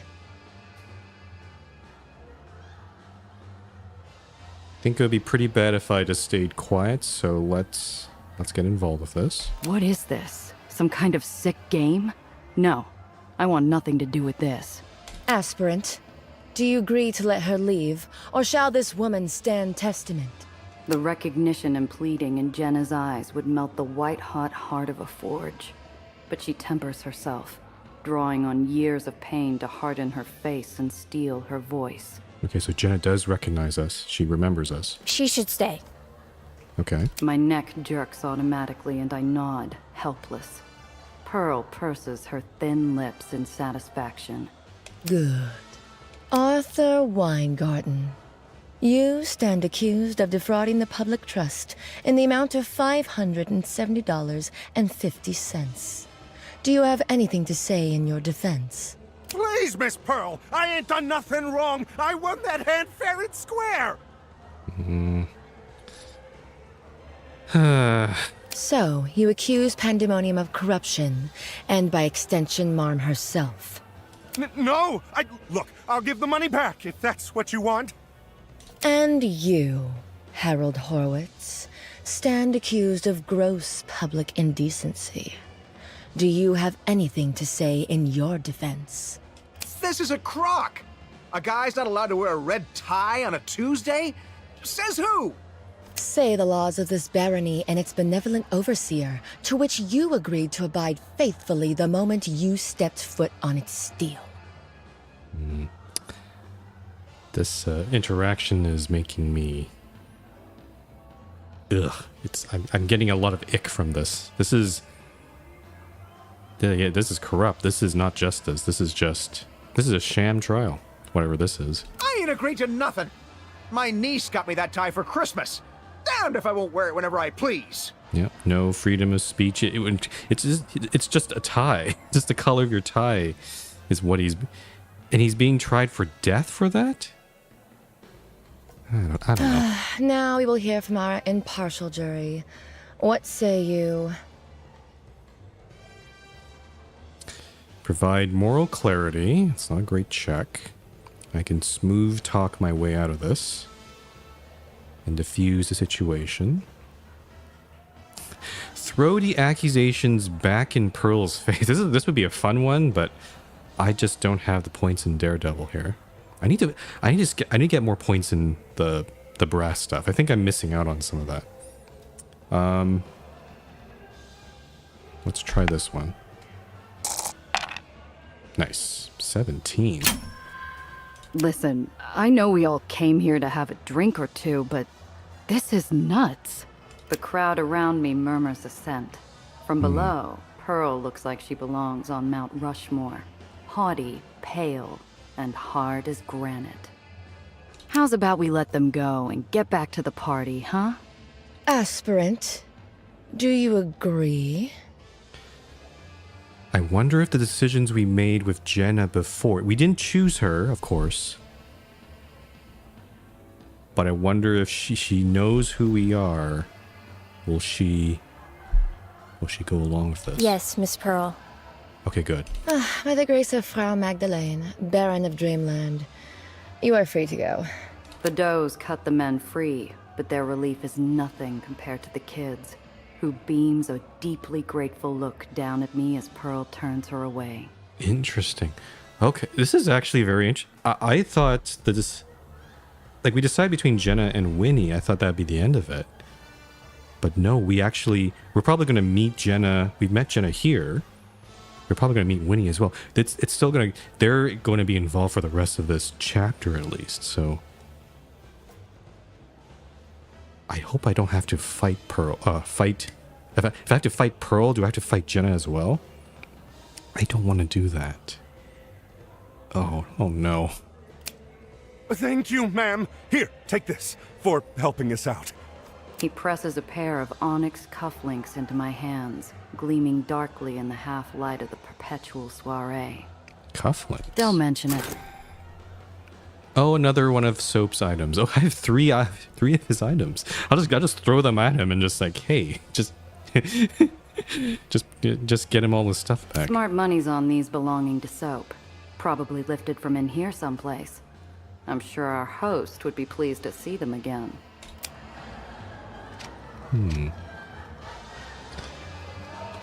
Okay, that was a bit intense. I can go back to... Oh no, that's... We're done with the knife throwing for now. Alright, is Alice Wow. satisfied? You clearly don't suffer from stage fright. Yeah, I'm a regular vaudevillian. Now let me see Soap. What if I say no? I haven't forgotten. You owe me a secret. But you don't need to say a word. I already know your secret, Alice. And that is... Is that so? Yeah. You wear different costumes, you play different parts. But there's one role you just can't quite pull off, isn't there? Significance, relevance, importance. Ooh. Soap doesn't care what you think. Nobody does. So let me pass, and we'll both forget we ever knew you. Ooh, I think... Okay, Sure, we can insult Alice, but I think she's not gonna like that. She's gonna come back to us. It's gonna bite us in... She's gonna come back and bite us in the ass. Her grease paint mask of cheerfulness melts. Hot, lethal jealousy boils to the surface from underneath. Nope, the mask is coming off. Let her through, boys.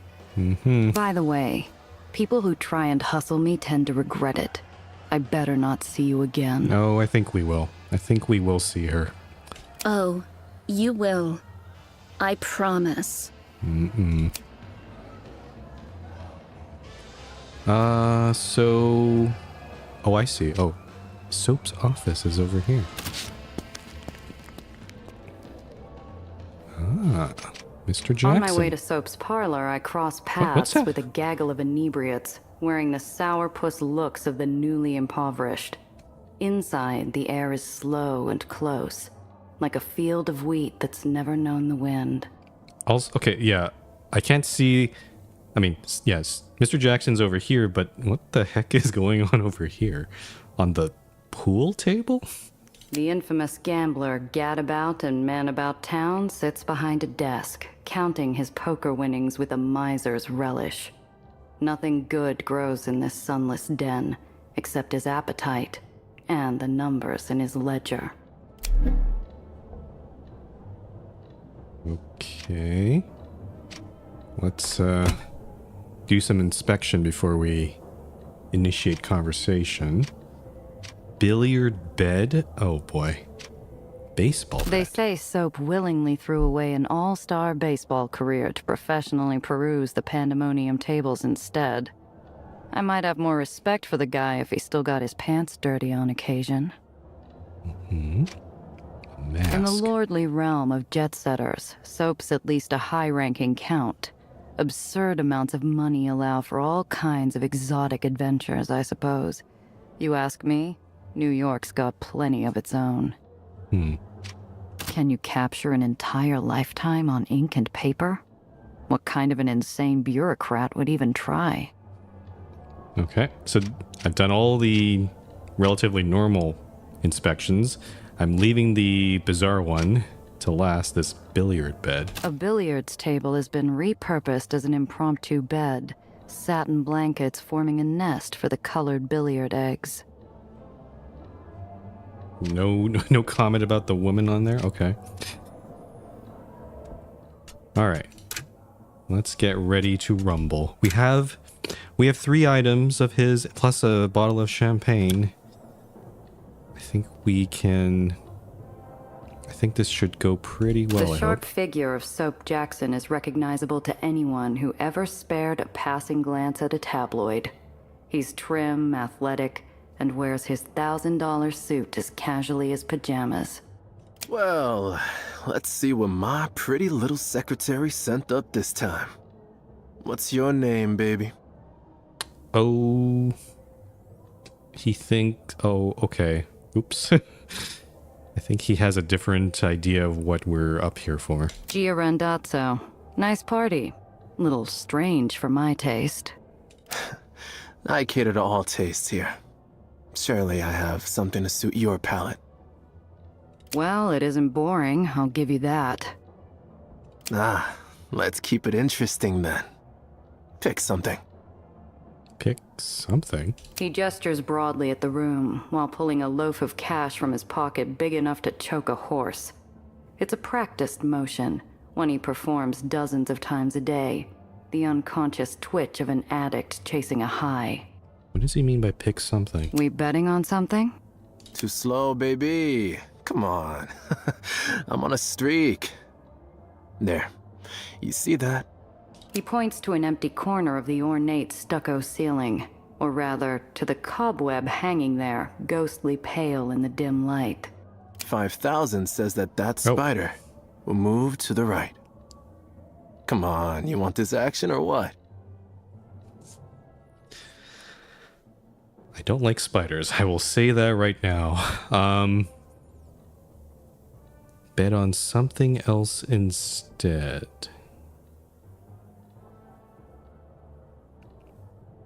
The problem is I don't know what the something else would be. It might be something more sinister, so sure. You're on.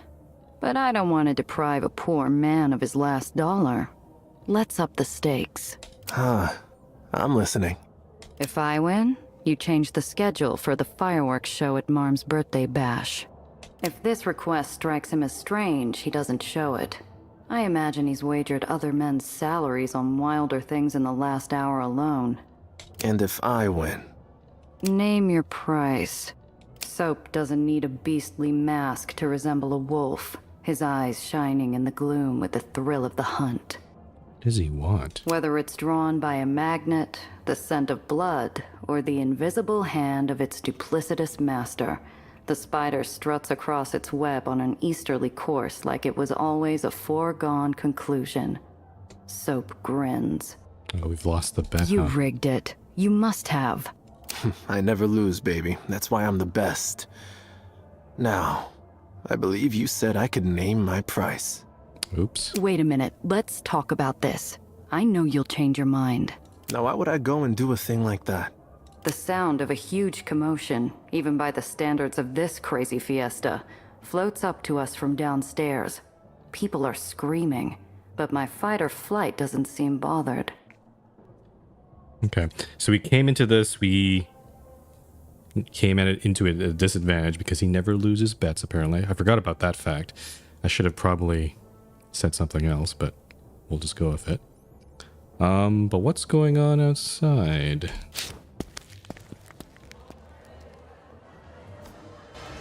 Flashbulbs illuminate a mad scramble where the crowd is crushed towards a central figure.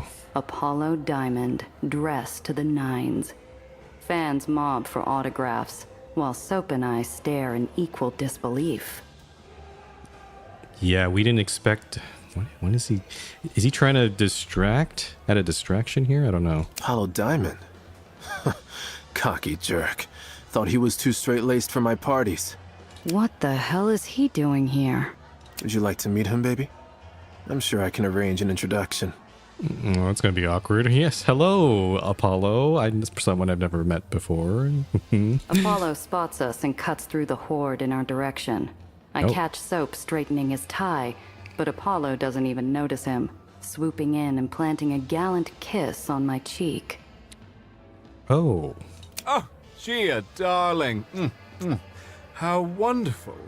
This drab little party just got interesting. Also, yeah, he looks quite different without his little cap and revolutionary garb, I guess you could say. I don't indulge many vices in this life, but I take a moment to truly savor the gobsmacked look on Soap's face. You know him?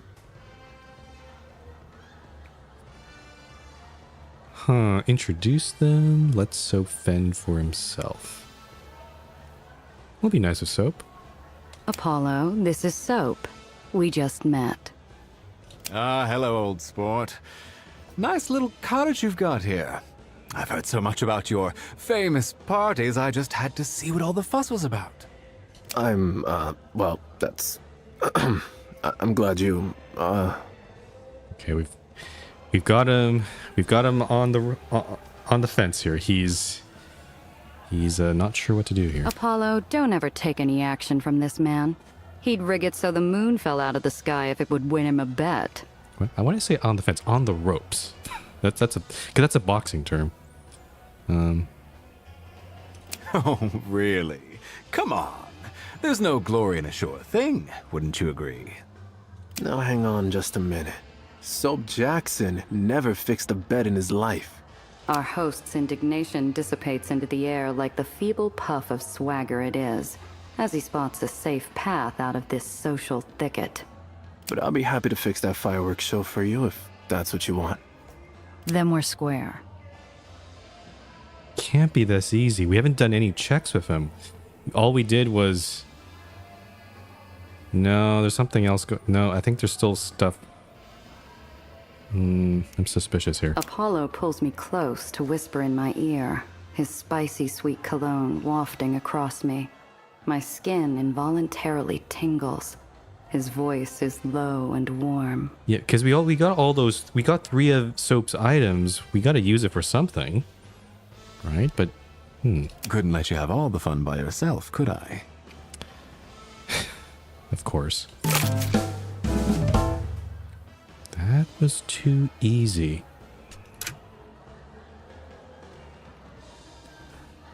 I'm actually more confused about what just happened. Like, I was expecting to do this all my own and just, here's your car keys, here's your possessions, yada yada yada, and then just convince him.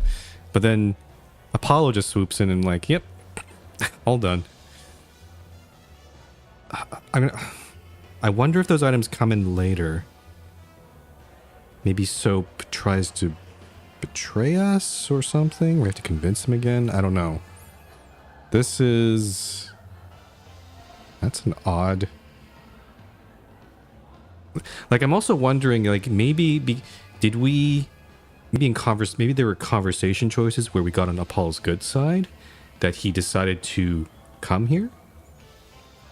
Maybe there might have been choices where we didn't do that, and then I would have to do all the work, basically. I'm not sure. But yeah, this mission came to a rather abrupt end, and I'm not sure how I feel about it. I mean, we did it, but I'm like, it wasn't much of a challenge. It was a bit too easy. Like a grateful spelunker reacquainting themselves with the warmth of sunlight, I surface from the depraved depths of Soap's party into the cool air. Think that'll do for social outings for a while. Agreed. As I turn over the ignition, I spot a pair of wounded eyes behind glass. Alice in her own ride, mascara painted down her cheeks in spiteful rivulets. The voice line cut off. Seems my association with Apollo was the final nail into Knight's coffin of humiliation. Oh, because we... Oh. Alice is gonna kill us. Alice is gonna come after us after that. Okay. Sure. I mean, okay, yeah, Gia said this would be the last social thing. I guess, but there is we still have to do some other stuff here. I think Marm's yacht is probably going to be the next thing. Got to nab them while everyone's brown-nosing Marm at her yacht party. So we have to go from one party to another. Right, and we'll do this one last because it sounds like it requires a bit more forceful action. You have to navigate the dangers of the dock district. So, yeah, let's do this one. But I did kind of like I liked all the little aspects, like all the build up to that. It's just the end was like, oh, Apollo saves the day, and I'm like, I can't do anything. But yeah, that was a purely social encounter, it seems. All right, let's go. So we have $213. Yeah, let's head over to Marm's yacht. Oh, surprise counter. I don't make it right spitting away. distance from soaps before the scream of Alice's engine adds its own bile to the city's cacophony. Just as I was saying, she's gonna kill us now. You ugly hag. You're a nobody. Give me a break. Isn't it time for your curtain call?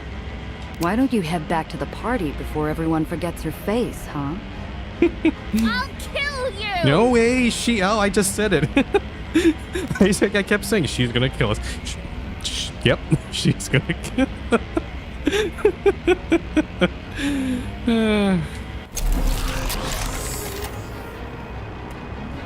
Okay. Okay, okay, all three of us are in the front. She has 6 goons. We have 7 cars to deal with. And her car is, 42 HP. Applies collision vulnerability if I get... Okay, I don't want to get too close to her, though.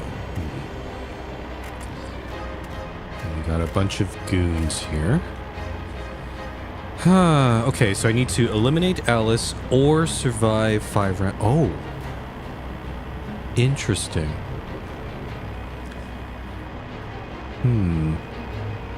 It would probably be a good idea to try to remove her goons to reduce damage.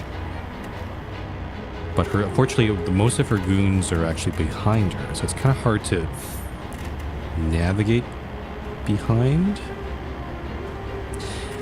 And unfortunately, because which one is Gia's in the beam weapon I have is pointed toward the front, so it's not going to help us too much unless if I somehow get back here, this would help. But that's actually, again in this battle, it costs AP to move forward, but moving back not so much. So I could try beam weaponing. A beam weapon up this middle would be fantastic. I just gotta make sure I don't put myself in that area. Okay, yeah. So I'm just thinking ahead here. So weaken's only gonna be for projectile weapons. We're basically gonna line it up for Sophie to start shooting. But she needs to go to an area where she can shoot to the side. She has a shotgun that does 6 damage and a rifle on the right. I think that does 6 damage as well, maybe 5. I don't remember. But weakening. There's also Alice's goon here. I want to take out this goon. Well, actually, no, I want to put the beam weapon there. I don't know.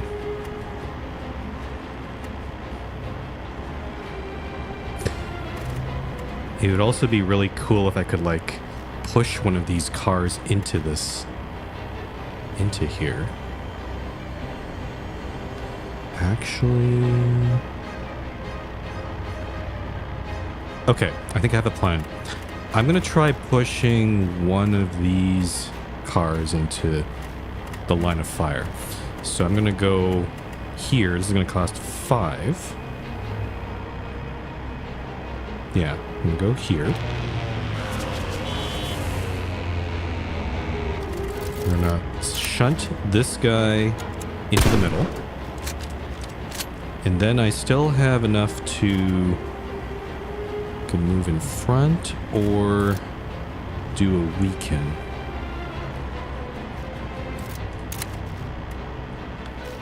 I'm gonna weaken this one to weaken that one for projectile damage, and I think that's about it. I think we're gonna stay there. Okay, so it's Sophie.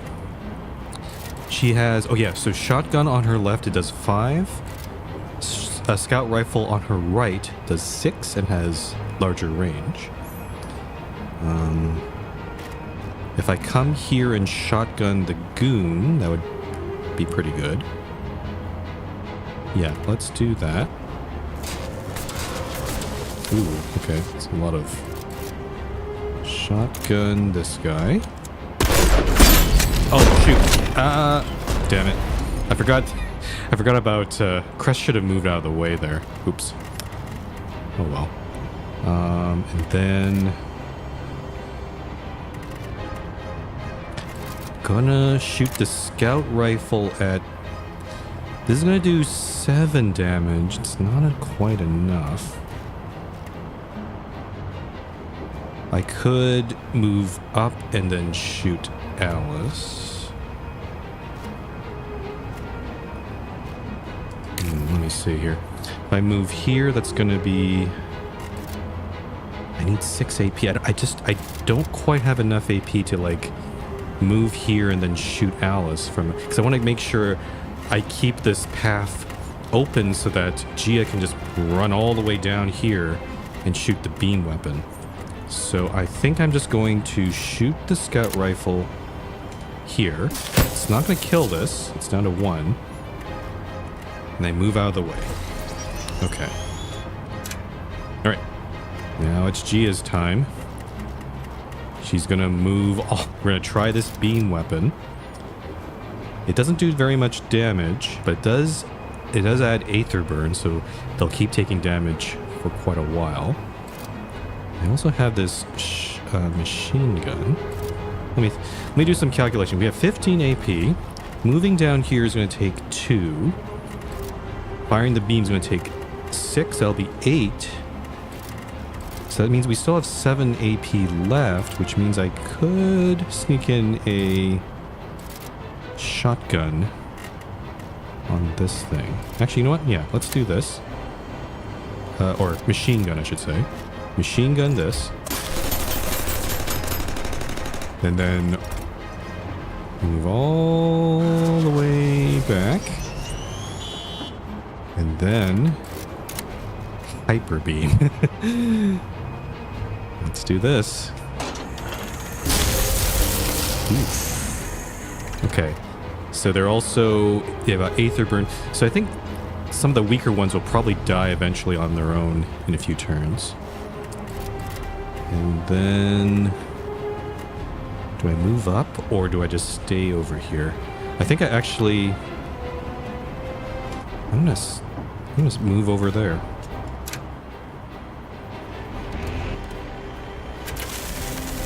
Oh, this...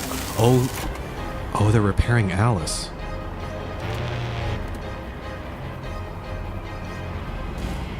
Oh, here comes this guy. I'm getting rammed.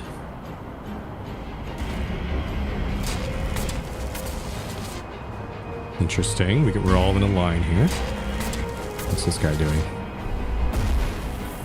Oh, Cress is taking a bit of damage here. Well, then Alice is going to do stuff. Smile for your close-up. Oh. Ooh. Really, darling, I could use a hand. Oh, shoot. Okay, Sophie's in trouble. Okay. Oh. Okay. I'm stuck. I'm kind of stuck. Interesting, this, okay, there's a hazard lane on the right side, but we're kind of boxed in. This is not good. And it's Cress's turn, which makes this even more awkward. What to do here? Okay, I can see... I see a plan. I can take out these 2 guys with caltrops if I move up. So what I'm going to need to do is going to have to push Sophie forward with no damage. Move up 2. Dispense caltrops, which I will... Well, I could actually move in this direction. Let me see, what should I do here? I could also try to get Alice in this as well. Can I do this properly? I want to heal Sophie. This is going to take 3 AP, so I'll take us down to 8. 7 if I move here, and then caltrops. Okay, here we go. So repair. Move to the right. Now, I have enough to also weaken, which I will do. I will weaken Alice, and then caltrops.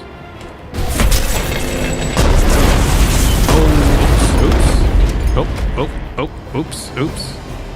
Gia took a lot there. I forgot. Okay, I see now why it's usually a bad idea to be behind all these cars. It's better to actually be on the front. So I should actually change the beam weapon to be. It should face back, not forward. I'm learning a lot from this battle here. Okay. So we're not doing too hot. At least we're taking these goons out pretty well. Sophie, what is Sophie gonna do here? She should probably shotgun. I want to get out of. I want to get away from Alice as much as possible, but I do want to take a shot. So let's go back here. Shotgun for 12. And then I'm just booking it. There we go. And then Gia is not doing too hot. Oh, unfortunately, shoot. Unfortunately, because Cress is in front, I can't do the beam weapon here. I should probably try to take out this guy though, so I'm gonna move here. Take him out. And then move over here. Okay, so Gia's at 9 HP, Sophie's at 7, Cress is at 13. Alice can do some pretty crazy stuff, but hopefully she won't be able to kill any of us in this turn here. Okay, so 6 damage. Uh-oh, 5. Okay, so she mainly focused on Cress. Cress is quite damaged. Let me just check. What kind of things does Alice have here? She still has Aether Burn. She still has projectile vulnerability. I think this might be a time to just go, just fire everything at her. So let's. If I do caltrops, it's going to do 6. Let's do that. And it's probably a good idea to try to heal. I'll heal myself, actually. And then I still have quite a few. I can also weaken again. Just keep it up. In case we don't kill her this turn. And then...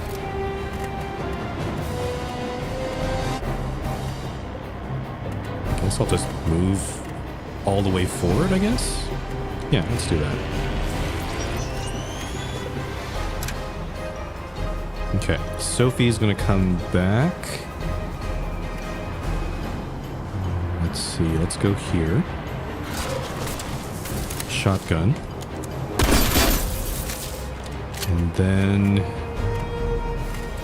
if I caltrop her, that should be enough to kill her, I think. Whoops. Yeah. Yeah, I think I got it. There we go.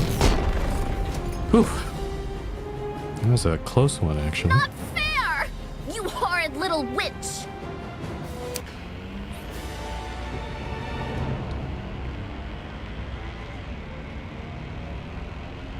Yeah, that was actually pretty fun, yeah. Let's see, 28 scrap metal, a weapon tuner. Applies empowered to a target vehicle, increasing its damage output. Interesting. Improved repulsors. Ooh, I like those. Does, and another chip. So I don't know what to do with these chips. Do we just sell these? I feel like if I just keep them, they might come in handy later. Let's put this on Cress's flatbed. Improved repulsors. Oh, I still have this one. Okay. I should have taken this off and put it in my stash. And then Gia's car. Let's see. Oh, more chips. More dice.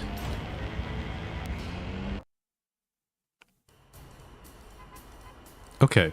So yeah. Now the question here is, we took a lot of damage.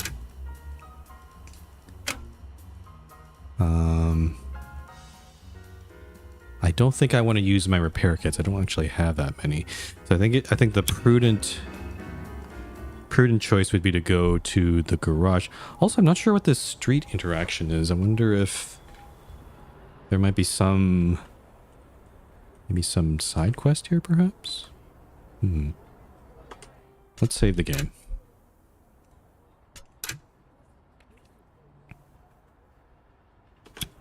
I'm just going to click this street thing and see. Oh, I see. Threat high, Dreamland doze. Okay, maybe we don't want to do that. Can I go through that without it? Uh-oh. Let's see what happens here. I'm passing through an intersection when a courier van speeds into my periphery. I turn hard, whipping the front end around to avoid a collision. If this is another fight, we're kind of screwed. What does he want? The driver flags us off the road into an alcove before jumping out, gingerly setting a large crate on the sidewalk, and fleeing the scene before any questions can be asked. What is this? Indeed. Sophie pulls a concealed knife from around her hip and pries open the crate. Inside, frozen into a sneer of bestial rage, is the head of a lion. What? Oh, that time of year again already? She seems like she expected this sort of thing. Time to send you a lion's head? Pearl's idea of a threat. Which is ironic since she's the one enamored of cats. Oh. It's more games between the does here. So we dealt with Alice, now it's Pearl here. Okay. Gia, I've seen you in action. I need your help.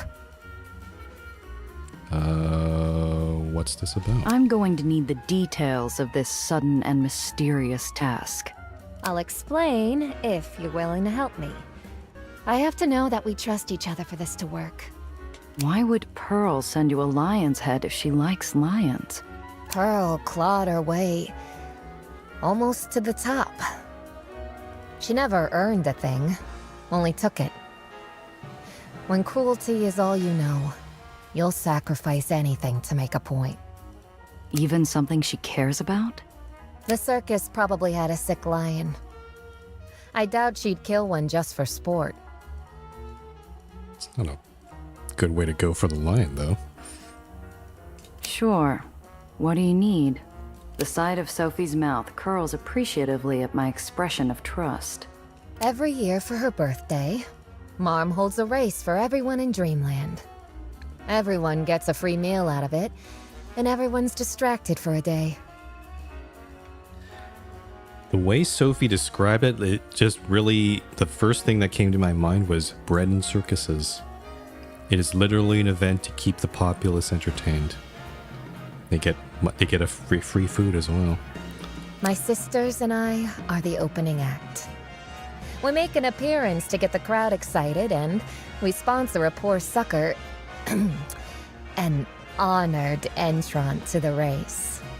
So I'm your sucker? I'd hardly call you that, Giovanna. You're a competent driver, and you can hold your own in a fight. I can't lose twice in a row.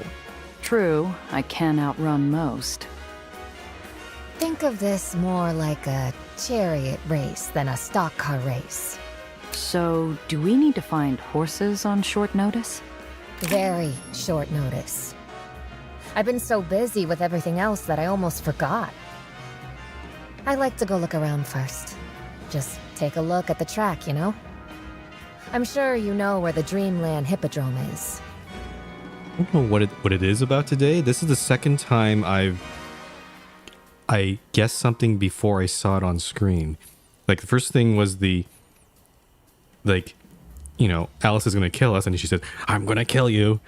And then I just mentioned bread and circuses, and the name of the mission is bread and circuses. So I'm like, huh, I don't know. I guess I'm really aligned with this game today. It's... Wow, okay. But yeah, I'm up for a race. This seems fine. The Dreamland Hippodrome, which is... Oh, it's right there. Okay. That is a side mission. Okay, so this is Sophie's side mission.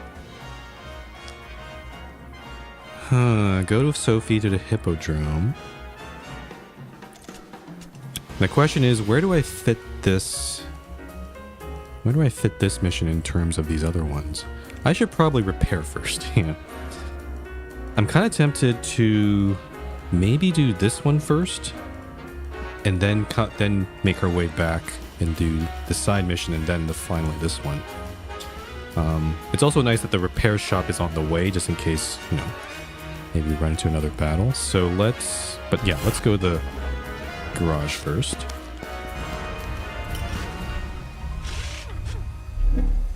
Okay. Repair, please. Oh boy. Good thing we have a lot of scrap. $6.33 scrap. Yes. $6.36 scrap.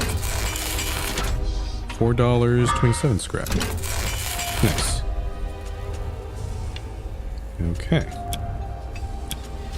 And yeah, let's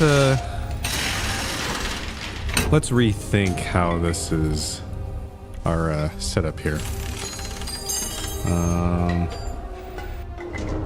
The beam weapon was actually kind of cool. It kept doing additional damage. I think that really helped us in the last fight. The problem is it does it from the front. I think we need to change it so that it's actually on the back. So I'm gonna change this up. Where's the machine gun here? Yeah. So machine gun's gonna be on the front, and the beam weapon's on the back. Though again, if I...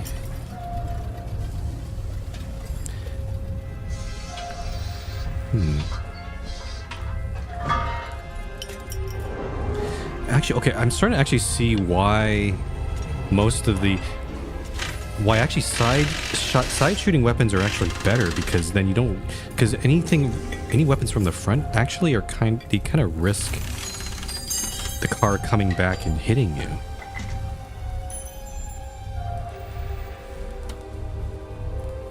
Do I actually want this? Damages enemy vehicles in a long line. Actually, you know what? I'm gonna undo this.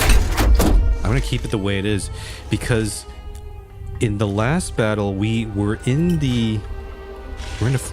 started in a fortunate position at the front, but actually to get to that point, if there was some other battle where we were behind, it's actually quite difficult to get to the front because it takes up AP. So actually, in more cases, we would actually be behind these vehicles. And the beam doesn't do immediate damage very much. It only does 2 Aether damage. It does more damage later on, but by that point I can move my car out of the way. I think I'm just gonna keep this the way it is. Yeah. I could change this to the scout rifle though. Actually, can I? Let me see. This is... Why can't I put the scout rifle on the back? Yeah, that's a bit odd. Why can't I do that?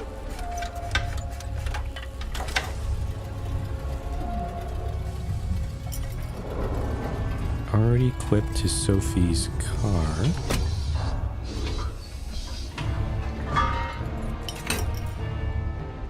It's really strange I can't put the scout rifle behind. I feel like that might be a better choice. Let me try something here. Let's switch this scout rifle for a shotgun. So the other shotgun I have. Okay.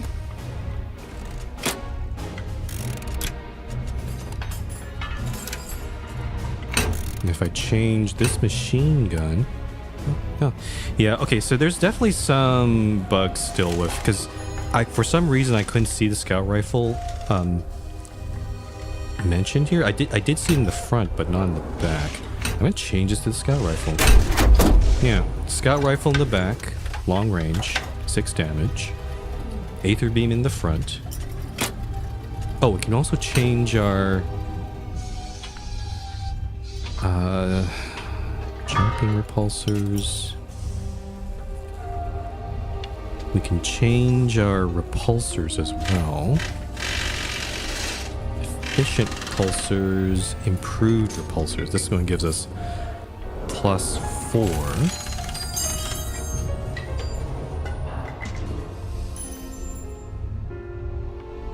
I'm trying to determine which one I should put it into. Unfortunately, the UI in this thing makes it it's a bit clunky. It's a bit hard to like compare things.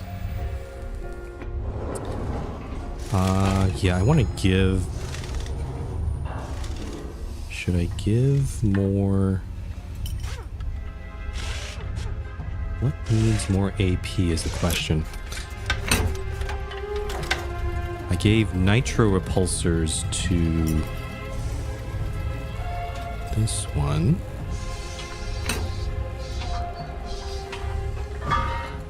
I'm going to switch these out. I'm going to give the improved repulsors to Princess here. So now they have 16 AP. Is that good? So this is going to be 5 AP, and then it can move around, so that's pretty good. And we also have caltrops as well. And then for the flatbed, I might change these to the nitro repulsors. So I'll give the flatbed more. Is this what I want though?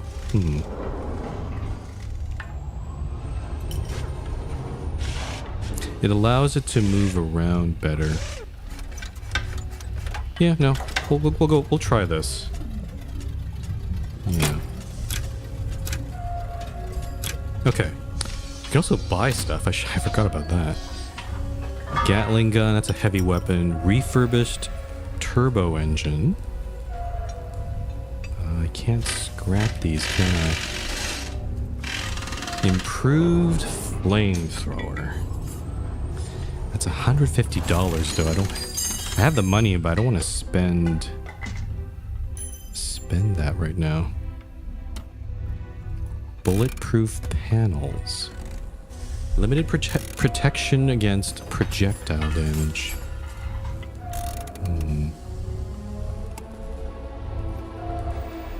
I feel like I'm starting to get to the point where I do need to actually like choose. I need to really make sure I have a good setup with my vehicles here. I don't like the weapon tuner too much. It's not the best thing. I might sell this actually. Let's sell the weapon tuner. So this is, we can sell this for 99. Okay. I'm gonna keep the repulsors for scrap.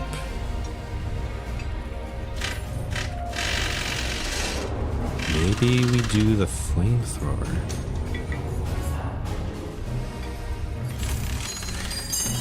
The problem here is we've been mainly focusing on projectile damage, so caltrops, we also, because it ties very good with the weaken ability. But if I change to flame weapons, I guess it wouldn't be. It would basically mean I wouldn't be able to pair weaken with the caltrops and get the bonus there. But sometimes we've seen some vehicles, some enemies have like resistance to projectiles. Like they probably have bulletproof panels. So maybe having the flamethrower on at least one of these vehicles would be a nice thing to have. It would probably be either it would be Sophie's vehicle or Cress's vehicle.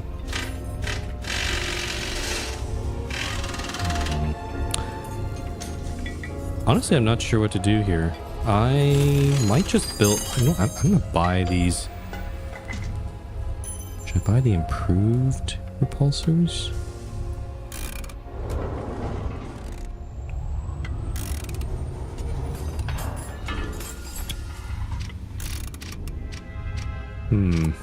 Sorry, I'm just... There's just so many options here. I also need to improve my armor a bit. We have heatproof shielding. Medium armor is attached to Cress's car. But the problem with these, we don't have any more, yeah, the weight limits, we've met the weight limit for Princess. We can't add anything more on that vehicle. I guess the other option is to use the prisoner transport, but I don't really have... Again, I don't have a front weapon at the moment. You know what? We're just gonna stick with this for now, but I have a feeling I might need to... I need some upgrades. I think I need better cars as well. So maybe I'll just save up my money and maybe get a better vehicle. Okay, let's go.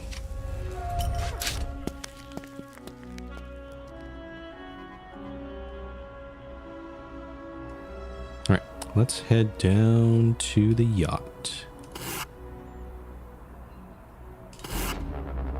Probably a surprise encounter. No.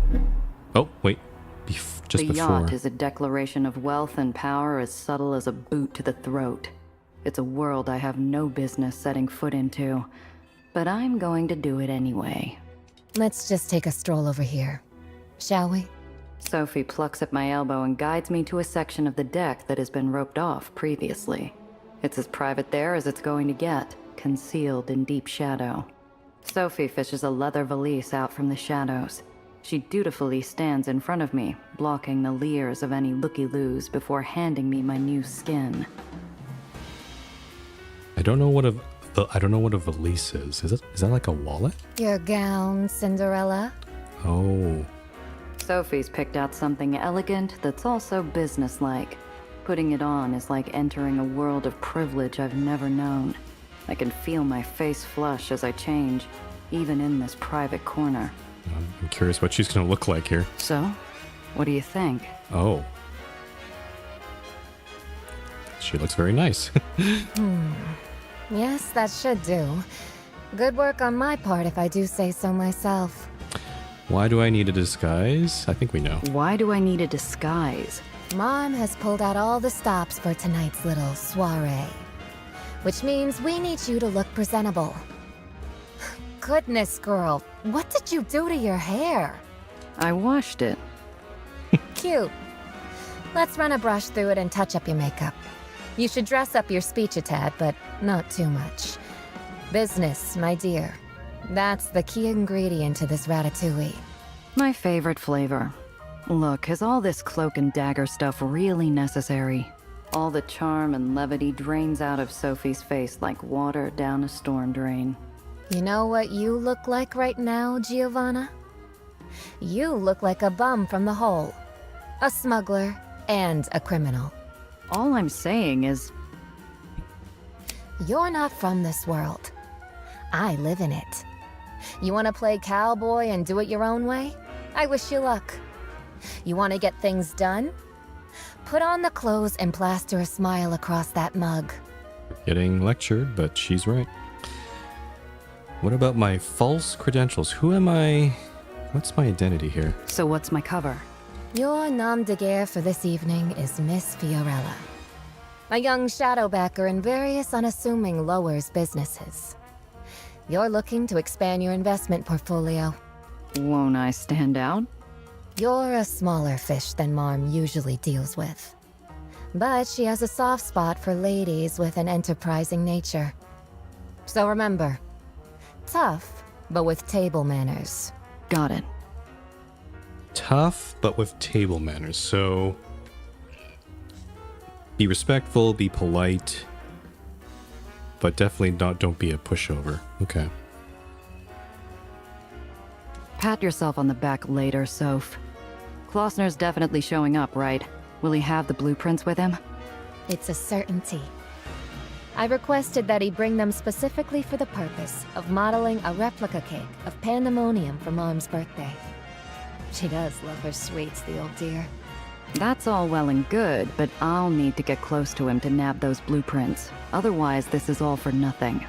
Relax. It's a cinch. Klossner will be on stage as a part of the docking speeches. He's the one with the round frame cheaters. When he bellies up for his turn, go through his things. As easy as quiche. Shouldn't that be easy as pie? I'm showing off tonight, remember? Pie is so common. Well, ooh la la to you too. Okay. What is Sophie going to be doing during this time? All right, enough horsing around.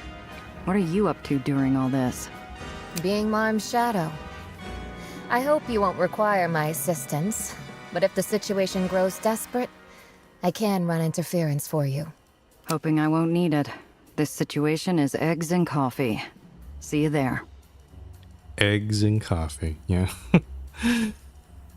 They must have done a lot of research in like phrases that used to be used a lot during this time, maybe in like writings or just basically figures of speech.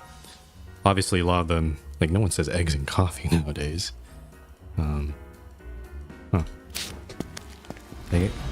Looks like they've done a lot of work here. Party is in full swing. Haves swapping stories about screwing over the have-nots, enjoying success now that they don't have to bruise their own knuckles. Some guy in a penguin suit passes by, so I snatch a flute of bubbly to steel my nerves.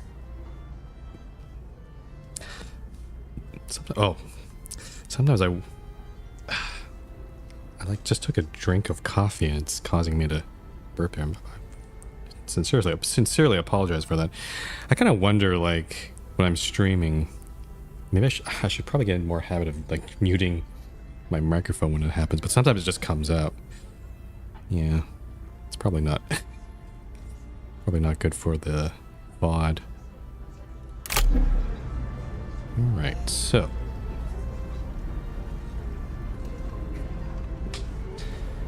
I can see Sophie's way over here. Marm's up there. There's a party goer. Oh, Killmeyer's Island's way up there. Huh. Some gossip. There's Klossner, our architect. This guy seems... Oh, actually we can play overhear something at the gaming table. Also another one up here. And there's a bar door. Huh. There's a lot of interaction points here. Let's take a look. Not for the first time. I wonder why I'm always making deals with the devil. One devil with many different names and faces, who's sure to catch me one of these days. Okay. I'm assuming that's Gia's comment about Killmeyer. Let's see. Let's do some overhearing. Let's start with this gaming table. Look, I can't help it if I'm on a hot streak, buddy. Don't get sore with me. It's the cards what made a monkey out of you. That egghead's a lost cause. I bring him a business proposal, and that crumb treats me like a church lady collecting for war orphans. Even amongst the lores are all these hoity-toity people. A little bird told me that he saw one of Marm's little helpers gallivanting around town with the comptroller. A married man! Is there no shame anymore? The comptroller. That's not someone we know about. Usually comptrollers are like... They're like CFOs or like accountants or basically people responsible for finances. But it sounds like one of the does maybe might be really close with one of them. We can actually move the screen here. There's a biographer we can interact with. I'll leave that till later. I probably shouldn't interact with Sophie. Try to keep a low profile. Let's see. Who should we... I guess I can overhear conversation from Marm. Are you enjoying the music? Wunderbar. They can play anything from Wöhler to Toscanini. They're worth every penny. But I get them for free. Their brother owes me. I feel... I'm not sure if that's an accurate German accent. It's very strong German accent. Let's interact with this person Pardon here. me, miss. You look like a worldly woman of taste and discrimination. Tell me, do you find yourself more drawn these days to dining out or to taking in a good show? Okay. Sorry, are you asking me out on a date? Perish the thought. I'm not from the lowers. I was hoping to gain your opinion so I can make an informed decision. I'm looking to make some new investments. Why is she asking us? But okay. Food or entertainment? I like food. The lowers is practically run on Burroughs-style fish and chips. You set up a storefront and get a cook who knows his business, and you'll see a return by the end of the year, guaranteed. Fried fish. A Burroughs recipe, you say? Forgive me, but that makes no sense. Aren't the Burroughs all but abandoned by this point? Why would I cater to them? Look, people didn't leave the Burroughs on a whim. The street kids moved house, but they still ache for a taste of home. A fish joint in a burg full of expats could clean up. A fish joint. I see, you make a good point. I should do some more research. Thank you for your time, miss. Okay, that was an odd interaction. Apparently, can I keep interacting with this person? You know, I had the most charming dish the other day while I was out with Rodney. I've never seen the like. Apparently, Burroughs-style street food is all the rage these days. She's conversing with others right now about her food. Oh, this fish stall. Let's look at this bar door. This looks like the door to the stock room at the back of the bar. There's almost certainly heavy foot traffic from the staff. So if I want a drink on the house, I suppose I'll have to get creative. Gia is nothing. You cannot see her because she can get anywhere where she wants. I snatch a half-empty bottle of an aggressively mid-shelf wine from the nearest empty table and strut up to the door with all the swagger of a peacock on parade. The barback answers the door, squinting at me with annoyance. Guess he's not used to dealing directly with customers, which makes this the perfect time to lean on him. What the hell is this? Do you really think the Duke is going to drink this swill? Oh, I see. We took just a used bottle and we're going to pretend that... I see. So it's not just being a shadow. We're doing some smooth talking here. Duke? The Duke of Old York is on this cruise. We ordered top shelf, And if this is it, you can bet his lordship won't be booking with you the next time he crosses the pond. The barback ruffles his hair nervously, shuffling through a few bottles before emerging with an elegant black bottle covered at the top with burnished gold foil, hugging the neck like a tuxedo collar. Here, on the house. Please convey our apologies to his lordship. Another champagne bottle. Don't mind if I do. I see Cress already has. You know, I'm gonna move. Can I move this? I guess I'll move it later. I'll put this with Sophie here. Yeah. There's so many champagne bottles. I gotta use them at some point. Okay. Do I interact with Sophie? I don't know. I don't know if just for completeness, maybe I should see what this one does. If it isn't the redoubtable Miss Fiorella. Hello, darling. Isn't this party wonderful? Shall I set you up with a fresh drink? Ah, we're role-playing. We're acting here. Okay. Sophie, nice venue. I see our hostess didn't cheap out on the liquor either. A Class A act all around, if it weren't for the other guests. Yes, business sometimes makes unpleasant bedfellows, doesn't it? At least the men have the good sense not to act ungentlemanly in public. Marm takes a dim view of such behavior. Okay. So we didn't blow our cover there. Let's talk with this biographer. Pardon me? Oh, pardon me, miss. Do you have a moment for a conversation? T.L. Watkins. I write biographies. The Venerable Baron has commissioned a story of her life in honor of the upcoming anniversary. I would love to hear any anecdotes you'd care to share. I can sense a very slight northeastern accent in this guy. I've heard a few things. Leave out no detail, however salacious. Just as long as they don't get me killed. Venerable Baron has commissioned a story of her life in honor of accompanying anecdotes about the Baron. Okay. Oh, we can do all of these. Ask them if they've heard about Marm's lost love. Ever heard about the love of Marm's life? Bet you haven't. That's a new one.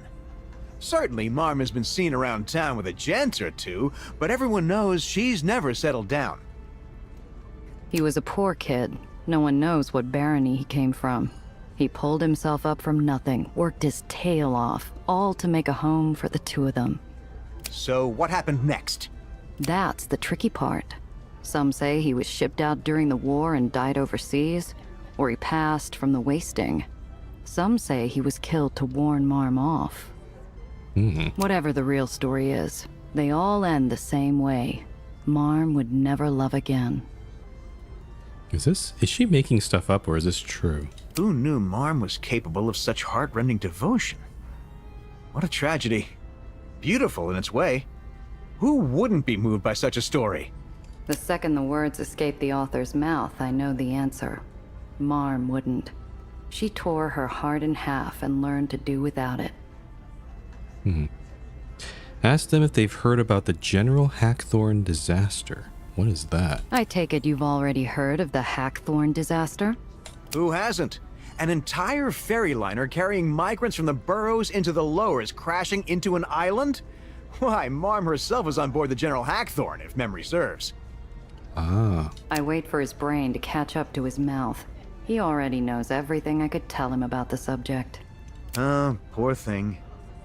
A young Magdalene, emerging from the wreckage, surviving despite the odds, growing up with nothing, finding a way to thrive on the dangerous streets. Truly inspiring. Okay, he just said it all himself. I didn't contribute there. Okay. I feel like all these sort of things they're just sort of it's not lore, it's more like perhaps embellished stories about Marm just to make her seem like, you know, not just a legend, but also someone who, again, grew up from the bottom up to the top.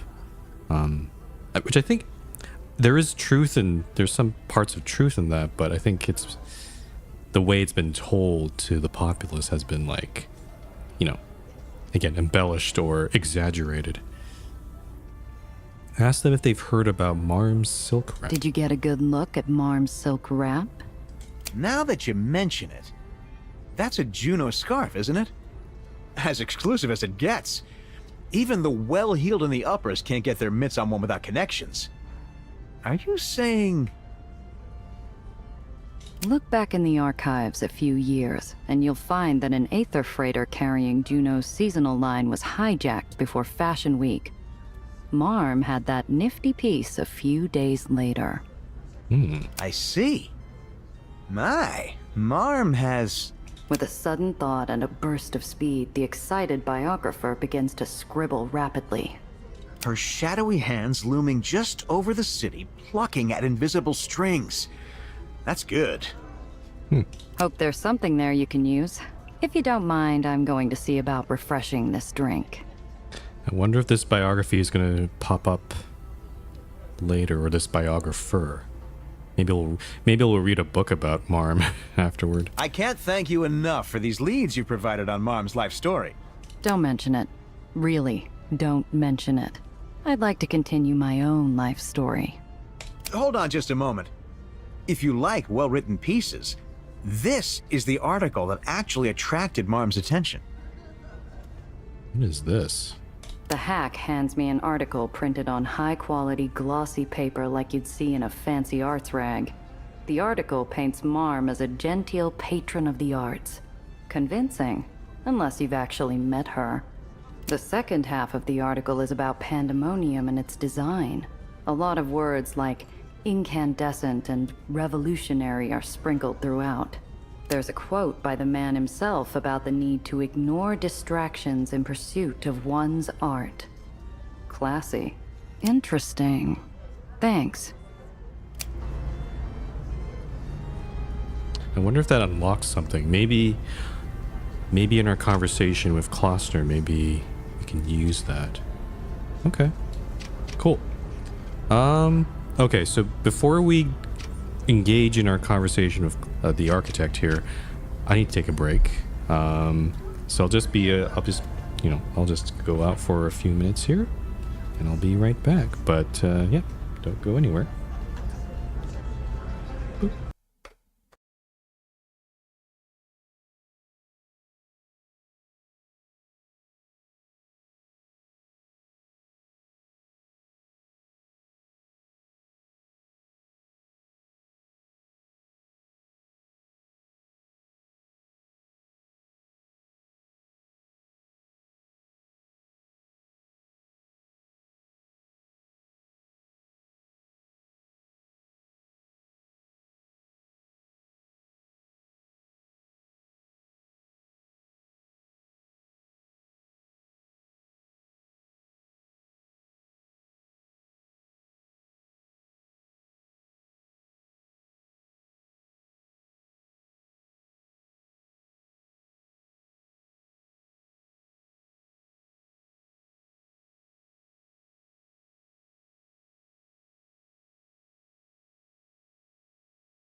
Alrighty, let's get back into it.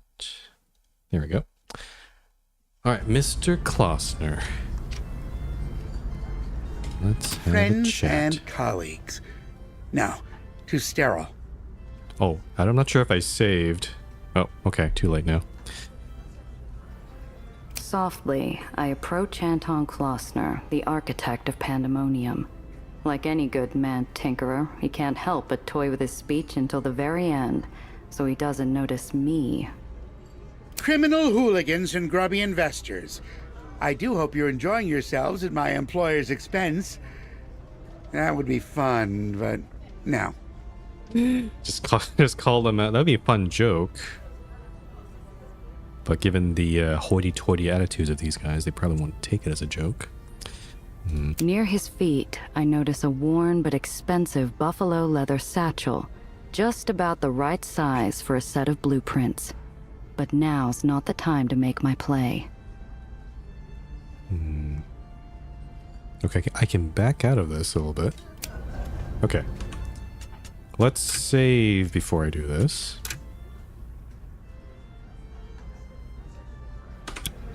Okay, it's actually been a while since we've saved. Okay, now let's Friends and colleagues. Softly, Criminal hooligans and grubby Near his feet, I notice a worn... I just take my seat when Marm and her entourage step out in front of a waiting audience. Good evening, my friends. I've enjoyed a fine life in the greatest city in the world. I enjoy the rule of more than 100 islands, but I've always had a special spot in my heart for Klein Deutschland. In those days, my youth was my armor. I took a pack of girls from my orphanage, and together we formed what would one day become my beloved dolls. The Mädchen would never be hungry again. In the course of my business, I have made firm friends with people of all walks of life. Let's all give a hand to one of those friends, Mr. Killmeyer, honorary citizen of the barony. Interesting. So Killmeyer, as we know, does not like Marm because she kicked him out of his own barony. But he is a guest of honor here. The crowd's attention moves to Killmeyer, who is sprawled out over a couch in one corner of the audience. He raises his champagne flute sourly, knowing the light won't move until he responds. For a heartbeat, Killmeyer and I make eye contact.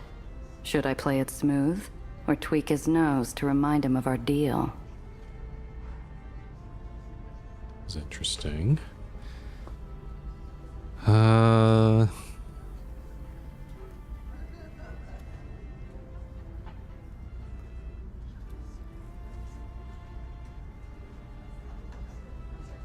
I'm not sure of the implication of this. I should probably keep a low profile, so I will keep a poker face. I roll my neck and shut my eyes like it's the most natural thing in the world. When I open them, Killmeyer looks as laconic and ill-tempered as ever. Oh, maybe that was not the right choice because he kinda... You know what? I'm gonna reload because I forgot that he has, as disgusting as it is, Friends and colleagues. Softly, Criminal hooligans and grubby... kinda is attracted to us, a worn but unfortunately. expensive buffalo. I just take my... Good evening, my friend. In those days, in the course of my... The crowd's attention moves to Killmeyer. For a heartbeat, Killmeyer and I make eye contact. Should I play it smooth, or tweak his nose to remind him of our deal? Toss him a saucy wink. I kind of, you know what? I feel like, I might try this. I might like just lead him on and then just slam him later. Because we do also need, again, the whole part of this is to get money so we can buy the Aether part from him. So we want to be on his good side, but not too good sides, not too much of a good side. So let's do this. Let's wink at him. I can't help myself from shooting Killmeyer a flirty wink. He gracelessly spits out a mouthful of his champagne onto his trousers with a surprise. I love this job sometimes. Okay, I think that was worth it. Yeah, that was worth it. Now, don't worry yourself, my good friend. You no longer have to forge your path alone. Look! Surrounded by waves of cheering, I try to keep my mind on the job and on watching Klossner, but I can't help myself. The applause dies down abruptly as everyone follows Marm's eyeline. Behold, my friends, Behold the future. What is this?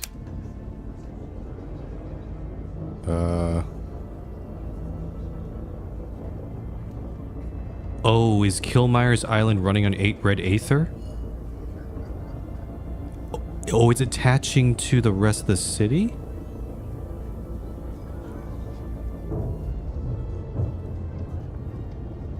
Oh. Oh, that does kind of make sense. Okay. I see Killmire's Island glowing brightly. My stomach drops. The island looms ever larger, coming towards us. Ponderous, inevitable. I want a better look, but it's too far off. One of the guests at my table has a pair of opera glasses hanging halfway out of her purse. They're not much, but they might be enough to give me a clearer look at the approaching island. Swipe the opera glasses. This is a hard check, though. I'll try it. Between the approaching island and Marm's presence, it should be child's play to cover the opera glasses with a napkin and deposit them into my lap without being spotted. Nice. I purloin the glasses, smooth as silk, and raise them to my eyes. I get a better look at the shining aura surrounding Killmire's Island, and curse under my breath. Those repulsors are augmented with red Aether. I should tell Nellie right away. Okay, the voice line completely does not match the text here. I'll read the text here. The red Aether repulsors lifting Killmire's Island form a shining, sinister aura in the growing dusk, like a vein of deadly magma resting right underneath his feet. Every particle of that hateful stuff added to Dreamland brings the barony one step closer to oblivion. Okay. I have noticed like there have been a couple instances where the text line hasn't been updated to the voice line. I think the voice line's probably better based on what I heard there, because it's also mentioned telling Nellie as soon as possible, which is, yeah, this is concerning. Killmire clutches his champagne flute so hard I expect it to shatter like the bits of foundation crumbling loose from the island. A long silence descends, followed by a smattering wave of applause. Friends, bear witness. We will usher in this marvelous land of tomorrow with the designs of the one and only Anton Klossner, designer of Pandemonium and countless other works.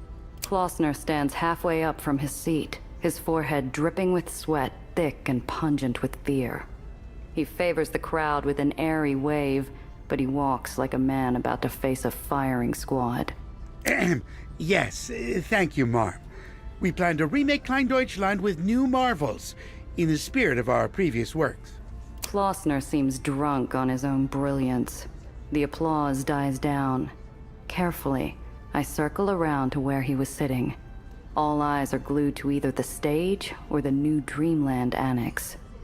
I sidle over to the architect's abandoned bag and dive inside with both hands and sift through loose papers, pens, small bottles, but there are no blueprints in the bag. None at all. Okay.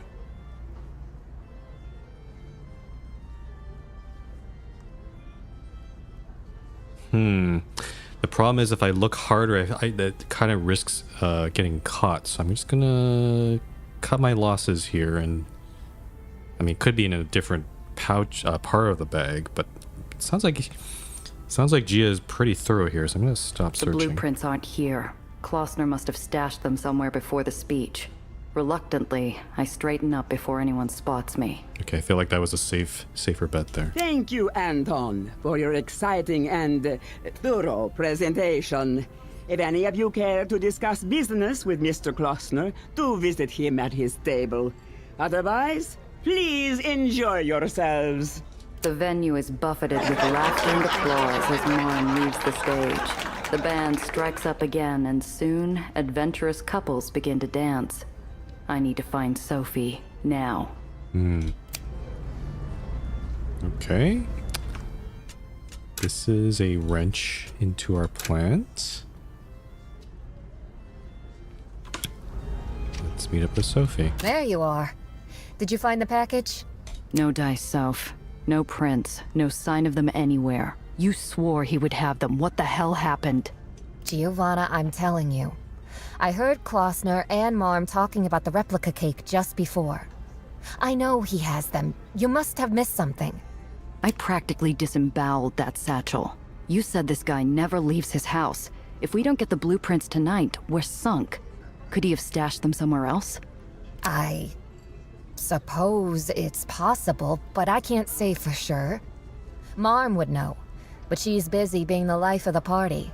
In that case, we'll have to go to the horse's mouth. Can you get Klossner alone? I'm supposed to be watching Marm's back, so that's not the right play. Maybe I can set him up. He's the nervous type. Frazzle him and he'll go off by himself somewhere. Frazzle him, okay. I'll need your help to make it work. Find me someone I can tear into. I'm going to make a scene so big that Klossner won't be able to handle it. Oh, okay, so we're gonna... Unfortunately, there's... I see Sophie's gonna rip into someone, verbally. And then Klossner will probably be so flustered he'll just run off. Okay, I see what the plan is. Well, what are you intending to do? You're not going to fit some poor chump for a Chicago overcoat, are you? Chicago overcoat? Gia, we might be a lawless bunch up here, but give me a little credit. Why she doesn't call Klossner away? Is this really necessary, Soph? Can't you just ask him to meet you somewhere out of the way? We have the same employer, but he doesn't work for me. If I ask him to meet here, someone will find out and I'll have to answer for it. It wouldn't look right. It would create a trail leading up to Sophie, and yeah, that's a good point. Trust me, this is the right play. And Killmeyer, that was not expected. While we're at it, what's Killmeyer doing here anyway? I'm surprised he bothered to show, seeing as how Marm cut him off at the knees. It's tradition to keep the old Baron around when someone gets annexed. Trust me, even if Killmeyer hates Marm like poison, he'll want to stay on her good side. Still, you wouldn't be a good pick for our little plan. Marm's watching him like a hawk to see if he falls out of line, which, let's face it, he probably will. Besides, he has a reputation as lousy company. So we have to choose someone. So we can't choose Killmeyer. We need to choose some, as she said, a poor chump, as a target of Sophie's ire. But who would that be? Okay, you've convinced me. Who's our pigeon? Find someone whose inconvenience won't keep you up at night. Look around. It won't take long to find someone obnoxious or gauche or about to step into trouble with Marm.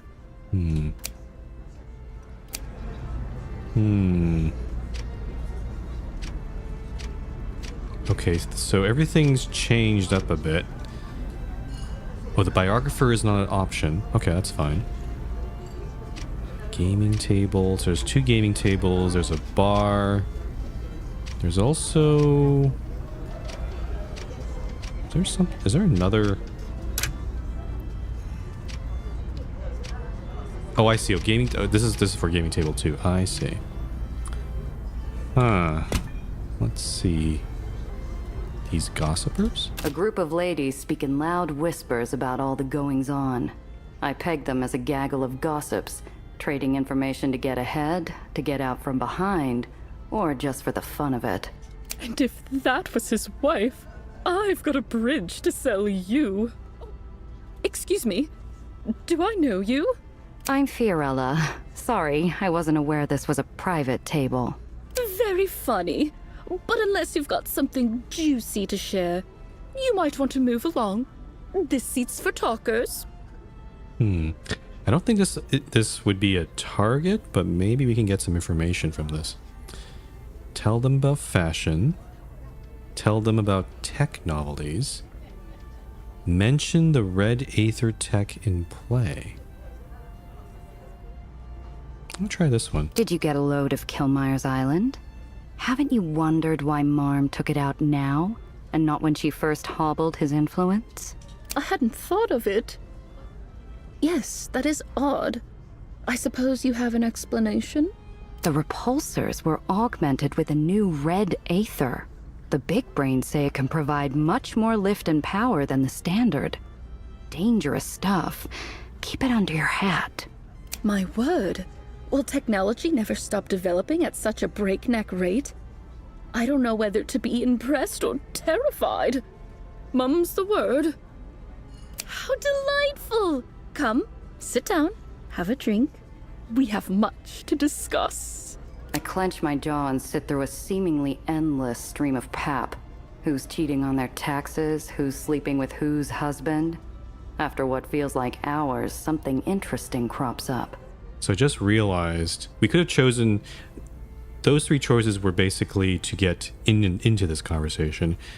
But I just realized because I did the little opera glass swipe to see that it's actually red Aether, that unlocked that third choice there. The other choices we could... those are pretty easy, but yeah, this is cool too. Marm certainly knows how to throw a first-class shindig. In fact, one wonders how she's able to take care of business and still find time to plan such grand parties year after year. You might want to keep your voice down. Will there even be a next year? A little bird told me that Marm had another health scare. Did you see how Miss Sulzer had to help her up the stairs from the stage? Oh, yes. Okay, maybe this is a target. Okay. Yeah, we can bring Sophie here and says, how dare you say this about Marm, blah, blah, blah. Okay. So, have you seen that new Apollo Diamond feature? No? Maybe we should go see it right now. Or What do you maybe think? not. Actually, let's read this again. So, even be in next year? Oh, okay, so this is telling us about Marm's health issues, which could maybe unlock something later as well. Okay. Ask about Klossner. Say, what did you all think of that speech that Klossner fellow gave? He seems like a fascinating gent. He might be brilliant, but he's terrible company and has no civility whatsoever. He called my uncle a caveman and told him to go pick fleas off his wife. I practically fainted. No, that's not good. I shouldn't say this, but I saw someone put the frighteners on him earlier. Klossner was trying his luck at blackjack, and a sharp-dressed man approached him. A sharp-dressed man. That gasbag architect turned white as a sheet and as good as ran away to cower behind Mom's entourage. I laughed so hard I nearly started to hiccup. Who is this sharp-dressed man? Is he still around on the yacht?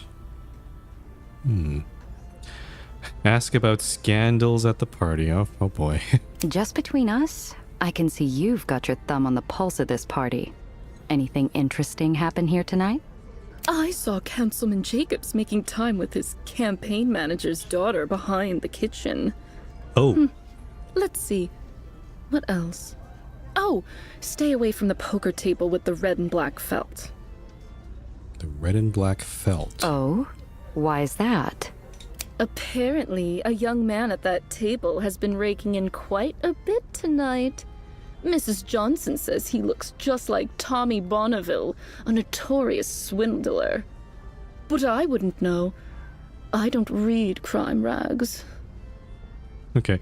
In a way, I'm kind of glad we stumbled upon these gossipers, because it sounds like they're giving information for all the other interactions on the yacht. This is very useful. Okay, so there's a poker table that we might want to avoid, or maybe we want to interact with them. I don't know. Ask about the doughs. Those doughs are something else, aren't they? I'm curious about their opinion on all of them. Have you heard the latest dish? Alice is making time with, get this, Apollo Diamond himself. Can you believe it? A screen star paired with a notorious criminal? What is this world coming to? What the heck? Oh, I see what happened here. Okay, so when we were at the other party, Apollo appeared, pecked us on the cheek in front of Alice, but I think Alice and Apollo already had a thing before that. Hence why she got so mad. I see now. Now it's even more clear. I see what's going on. Think I've raked enough muck for tonight with you lot. Thanks for letting me cool my heels. Come back when you've got more muck, as you put it. Yeah, as useful this is, I feel like I'm like a pig playing around in mud here. Yeah. You know, on occasion, these rougher nouveau rich can provide some benefit to society. The gossip's indelicate remarks about Marm's health are all the reason I need to point her out to Sophie. Okay, so she is a target. So I can tell Sophie to cut the crap about Marm's health. Okay, so that's one target. There probably are other targets, I would imagine. Let's save again. But before I go to Sophie, I'm just gonna explore a bit. Sounds like there's a lot of other interesting things happening here.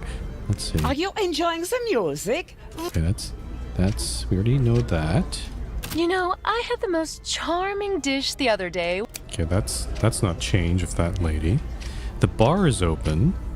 At the bar, I spy a well-dressed boar waving around a hefty bottle of booze. He's red in the face and 3 sheets to the wind, and trying to make time with a powerfully uninterested young lady. Go on, doll face. This is Primo Giggle Juice. It's my pleasure. Enjoy it. Think of me when you take a snort. It sounds like this guy is probably another target. That's very generous of you. But I had another drink in mind. Have a nice night, okay? Oh, come on. This isn't just regular old liquor store brandy, see? They just don't make a batch of this once every 10, 15 years. What do you say? The gossiper isn't actually doing... if this guy is harassing this lady, I think I actually want to choose this guy instead. Oh, look. She looks like someone who knows from good booze. Say, what do you like?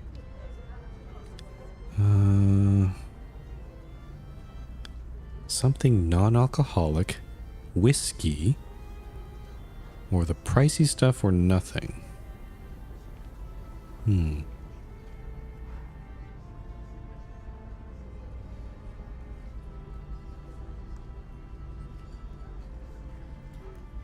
Could say whiskey. I like a nice snort of Hendrick Select myself. Cheap whiskey. Forget I asked. Oops. Baby, you're far too good for bathtub swill like Hendrix. How about we try out a little of this splendid stuff? You know what? I'm still not sure what I want to order. Actually, it's getting late. I'm not in the mood for a nightcap. Take care. Wait a minute, come back. I was just saying. Now, why'd you have to go and do that? I'm telling you, she was just about to crack. Yeah, buddy, sure. Right. Sophie was right. It didn't take me long at all to find someone I could hang out to dry without feeling a bit bad about it. I leg it before I start to look good to this creep. Good choice. Okay, so he is another option. I think I probably choose him. But then there's also the gaming tables. There's probably something going on here. What's this one? Yes. Papa's gonna buy a new pair of alligator shoes. Why don't you just save time and hand your money over now, you crumb bums? I roll the sweet champagne over my taste buds as the loudmouth uses both hands to gather the pot. The dealer pauses before dealing again. The loudmouth wins again, with less grace than before. I can bring up the cheater's reputation, or I can look for tricks. I've unlocked this because I think I talked to the gossip, so let's do this one. I remember what the gossip told me about the ex-con who did time for rigging tables. Could this be the same guy? Pardon me, Tommy Bonneville? A brief look of terror flits across the card sharp's face as he absorbs the unexpected broadside. Clearly, he wasn't expecting anyone here to know him. Oops, caught. Someone's caught. I think you've mistaken me for someone else, young lady. My name is Mike Reynolds. I'm in the furniture trade. Mike Reynolds. What a generic name. Oh, I see. I'm terribly sorry. I just thought you were a man I knew. Tommy Bonneville. He likes games, too. Enjoy your night. Nobody's going to miss a cheater at a gaming table. Least of all Sophie. Looks like I've found a sacrificial lamb.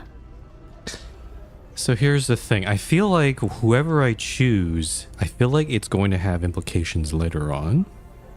So I need to choose carefully here. I probably don't want to choose the gossip because I think honestly her information is quite useful to us. And you know, anything to undermine the Baroness about her health problems. Sure, let's just keep that going. Don't like the creep at the bar. This guy, yeah, he's a cheater. Oh, he's actually gone. Okay. What about this one? So, how did your pitch go? Did Klossner bite? He listened just long enough to laugh in my face once he found out who I'm working for. The bastard. My boss is gonna have my head if I can't get Klossner on the payroll. Okay, these guys are trying to hire Klossner for what? This must be the fellow who sent Anton packing. Maybe I should find out what went down. Klossner's a pretty tough nut to crack, isn't he? Why is he treating you like a leper? Oh, this is the guy who scared Klossner. Okay. I had him on the line, and halfway through my spiel, I mentioned my company is based in Rogers Point, and he vamoosed right out of there. How was I supposed to know he and the Baron had beef?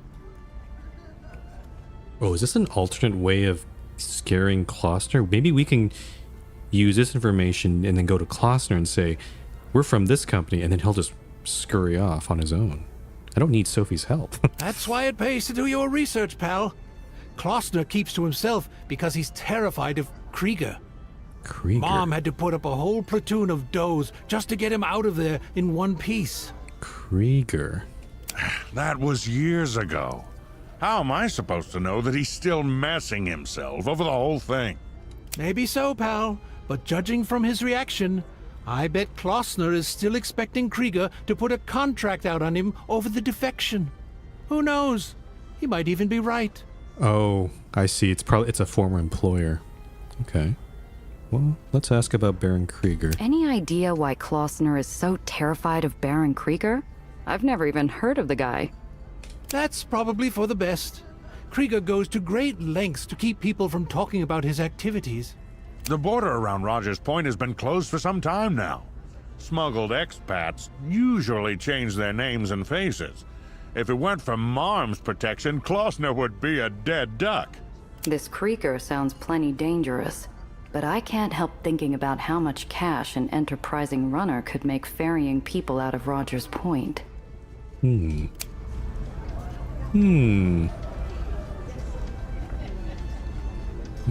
got a lot of options here. This party turned way more complicated than I expected. I don't have more time to talk down to you, so let me be perfectly clear. Even if you had all the money in the uppers, you couldn't afford my services. Your project is pedestrian, uninspired, and unworthy of even a sliver of my attention. I'd wish you a good evening, but frankly, I don't care how your evening goes. Wow, he's a rude prick. Okay. Interesting. I assume he's talking to some other prospective investor. So, Gia, did you find me a fall guy? Okay. So it sounds like that I think when we talk to... first we need to get him to scurry off, Klossner. But when we confront Klossner, then we can use that information about Krieger to really cinch the deal there.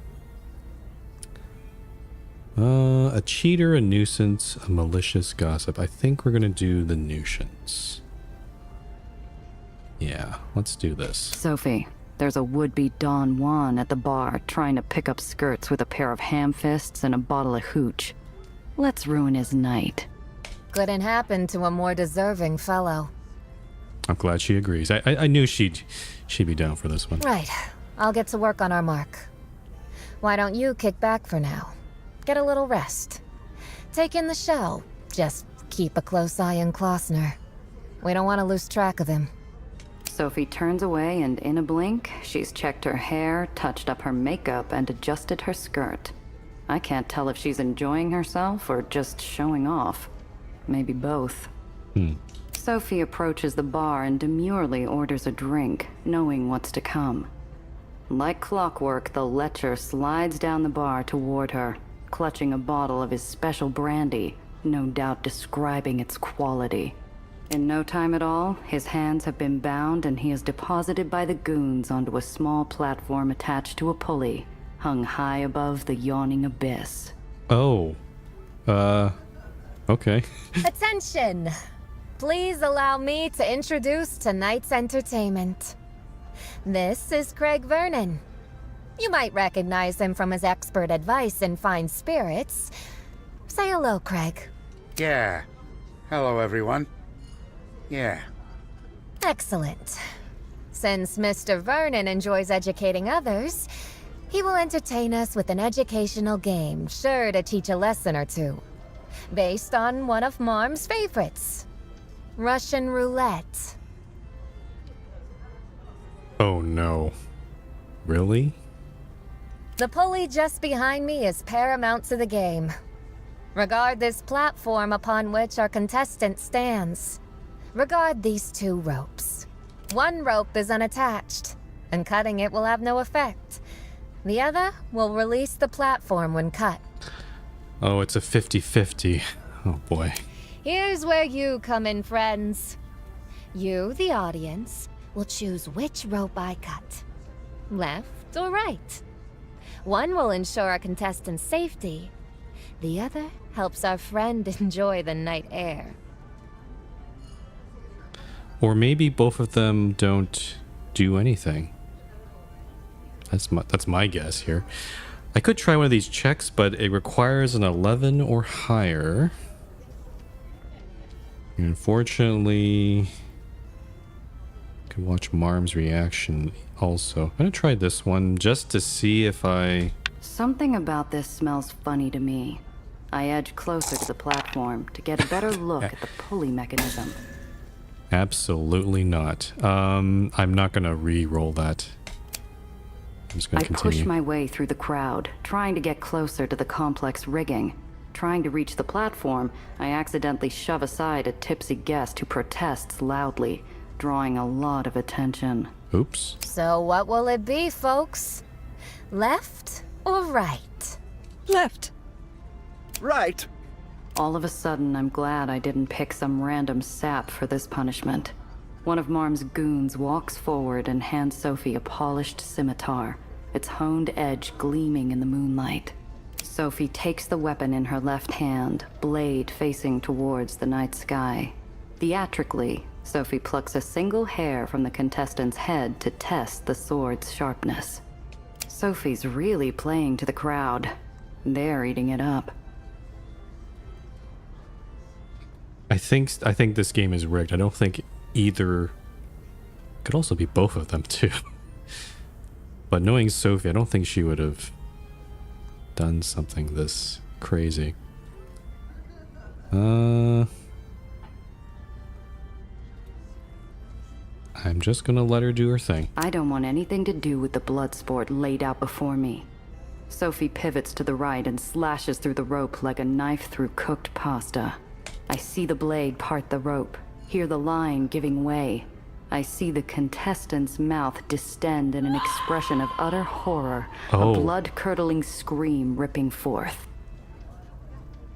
Oh shit, that actually happened.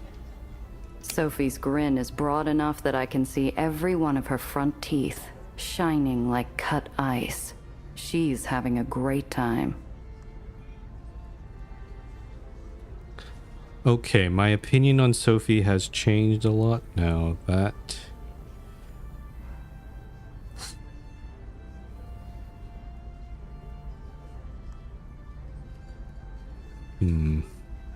The platform plummets.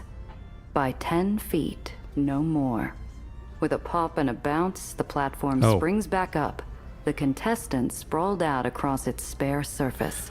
Oh, okay. Okay, Hugh. Okay, never. For a moment, I was like, "Are we the baddies?" But I'm like, okay, I see. Jeez. Vernon lies upon the platform in an awkward pose, his knees pushed together like he's trying to open a jar with them. As a puddle slowly spreads beneath his prostrate form, I smell the stink of ammonia. Okay. It is. I will say that should, hopefully that puts enough fear in him so he stops being such a creep. Jeez. Darling, shh. Relax. We were just having a little fun. Of course we wouldn't ruin such a lovely evening with an execution. Thanks for being such a good sport. Folks, let's give our contestant a great big hand. Wild cheers deafen me as the crowd voices their approval of the stunt. With surprising care, the audience members take the contestant into their waiting hands. Well, now he's a popular guy. Okay. In the meantime, Marm and her escort have made their way to where Sophie still stands by the swinging platform. Sophie, Sophie, my beautiful, brilliant Haitian. Just look at those smiling faces. Now, let me take care of you for a spell. Clyde, Giuseppe, bring my good girl here a warm drink and a chair. Thank you, Marm. You know what's best. Like always. I've just sprawled in my seat with a plate of hors d'oeuvres when I spy Klossner pushing through a crowd of revelers. Now's my chance. I cram a canapé into my mouth and stride across the lawn. Okay, so Sophie is occupied with Marm, so this is all on me now. We go below deck here. Klossner is here, relaxing in a comfy chair. He's writing in a large, leather-covered notebook and humming quietly. He looks almost serene. Okay. Let's save the game. Yeah, I kind of like how they did that interaction. Like, for a moment, I actually thought Sophie's not a good person, but okay, no. He's not gonna do something like that. I can interact with the exercise equipment. Don't know why I'd want to do that. The pool is completely full and spotlessly clean. It must have cost an arm and a leg to maintain this area. Eli Tillinghast is probably spinning in his grave. Barbells, ropes, even a gyro wheel have been set in one corner as a sort of exercise center. The does probably work out here while Marm relaxes with a drink. Why do we have an option to take a barbell? Are we just gonna slam it into his... I'll take one, I guess, but it's pretty heavy. I take hold of one of the smaller weights. The wrapped grip is perfectly sized to my hand. Okay. I have a barbell. Okay. Oh, I don't know when I'll ever use that. Okay. Let's confront Klossner finally. Watching from the entrance, I catch a rare glimpse of Anton Klossner at rest, alone with his thoughts. He looks up and murmurs to himself constantly, in fits and starts. He pauses to write in his notebook, then taps his pen once against his teeth before writing in a heavy hand, as if through carbon copy. The pen scratches are audible from here. Mr. Klossner, are you not enjoying the party? Who's that? Oh, it's just a... What do you want? Please leave me be. I'm sorry, Mr. Klossner. Anton, if I may. That was rude of me. My name is Fiorella. I'm an investor. Nobody special, really. I just wanted the chance to talk to you about your work. Just another little fish looking to make yourself into a shark, growing fat on the chum of my designs. Can't you see I have no interest? I have more money than I can ever spend. You misunderstand me, Anton. I'm not here as an investor. I'm here because I'm a great admirer of your work. I had hoped to tell you how much you've inspired me. Okay, let's see if this... So Gia's going for the buttering up strategy. Let's see if it works at all. Oh, an admirer. Complement his use of extravagance. Complement his focus on structural integrity.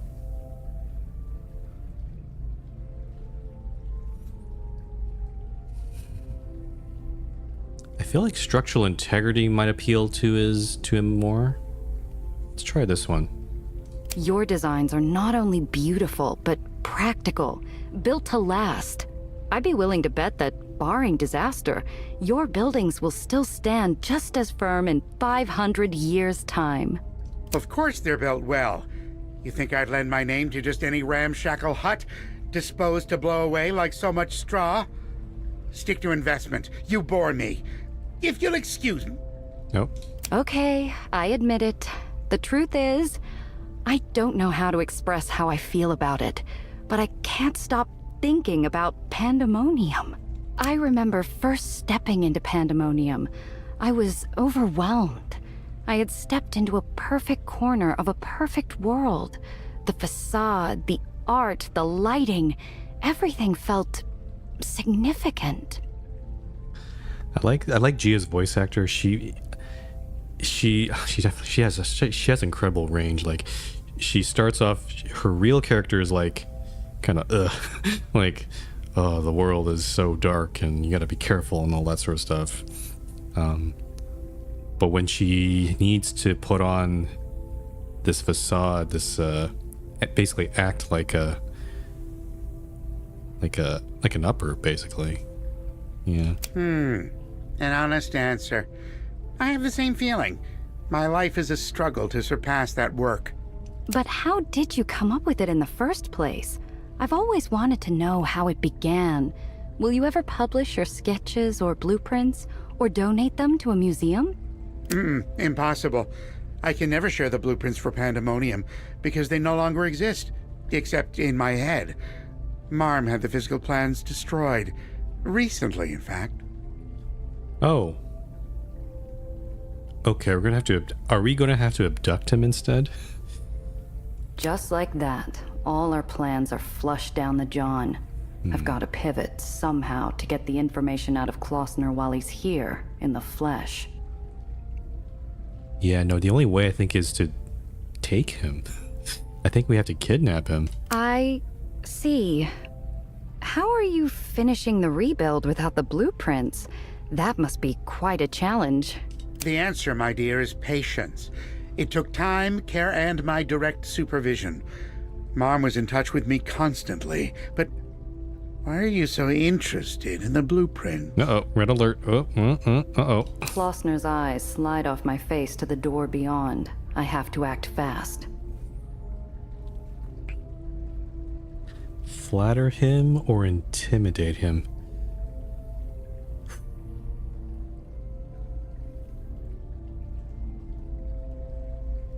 I'm gonna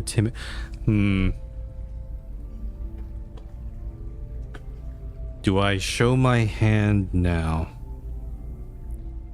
We know something about Krieger, so maybe we can use that to help here.